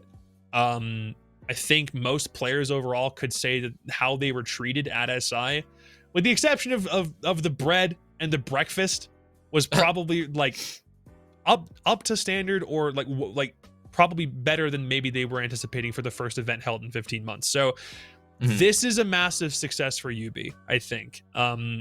The only real problems that they had were things that were kind of, I mean, I don't want to say that they were out of their control, but I don't think wildcard making it was something that they really could affect that much because of the Australian government. I think Virtus Pro was proof that the system was working and it wasn't Ubisoft's fault. The 2 players tested positive for COVID and couldn't attend the event. And I think the only real other problem that they had was the fact that there was a technical issue day 1 of playoffs and they had to push 2 games back to day 2. Aside from that, this seemed like it ran like a well-oiled machine. Casters did great. Production seemed like it was on point, aside from a couple of things that did get fixed with time. And the final venue was stunning for not being able to have an audience. So this overall as an SI, to me, because of the lack of crowd, this still doesn't rank as high as 2018's SI, but from a competition point of view, oh my god, how good did it feel to finally see an international land come back, dude. Yeah, I think just the hype building behind it makes this just an amazing tournament, right? Because we haven't had anything up until now, which has been great. I think the real test for UB in terms of how this event will run come the next 2 weeks. If there are any COVID outbreaks, we might not really we might not know for a few more days. But as far as we can tell, yeah, it seems like it was run really well. There's been no issues. Nobody has gotten COVID at the event, which is a pretty big pog. And yeah, very well run overall by UV. Pray, knock on wood, that nothing happens. I'm gonna hope that international competition can also come back in some form. They've mentioned, or the video that had Way in it from the Invitational panel that still happened in February, mentioned that they did want to bring international majors back at some point this year. Yeah. So whether that means something happens in August or November is something that has yet to be revealed. I will be hopeful that both of them can happen, because I do think that you need to look at how SI is handled just as proof that yes, you can handle teams coming from all over the world who qualify no matter how they qualify. If they are safe in a LAN environment, then hopefully we can do it, even if it means that there aren't audiences for a while. So fingers crossed. Again, knock on wood scenario. I just this is just contagious and I want more of it. This is just addicting. And I'm so happy it came back at least for like 2 weeks. You know what I mean? So I agree. I don't really have any other thoughts. Anything else you want to say? No, I don't think so. I think that's the end of it. I know chat's going wild on fucking rumors, which is I'm always noticing. fun. I'm noticing. But we'll just have to wait and see what goes down. Okay, I'll end outro us out. Plug yourself, sir. Last word before we end the post show for this year. What you got? Twitch.tv/JessieJChick. Make sure you come and follow the channel because we're going to be doing some VOD reviews of the 6 Invitational when those when those replays drop. Once again, that's twitch.tv/JessieJChick. As I'm failing to type into your Twitch chat. Wait one moment. There we are. There it is. No, but these recap shows were a lot of fun. Jacob, thank you for doing most of the legwork in organizing all of this. I definitely had a blast. I thought that we put on a pretty decent show. Shout out to all the production people as well that we had on, throughout the shows. Tricks, I believe, doing this show. Fantastic job. Everybody involved. You can name them because I'm gonna miss people, but they've put in a lot of work, and so I thought the show's been run very well. And yeah, it was a good time, Jacob. It's always a good time working with you, buddy. And thank you for being willing to tag team this, especially when it meant that we were probably going to get sick of one another after a couple of days. It turned out we can work together in super long stretches on projects like this. So. The key is I'm already sick of you, Jacob. I just know how to push through it. It's a Bruce Banner. That's my secret cap. I'm always sick of you, sort of thing. Exactly.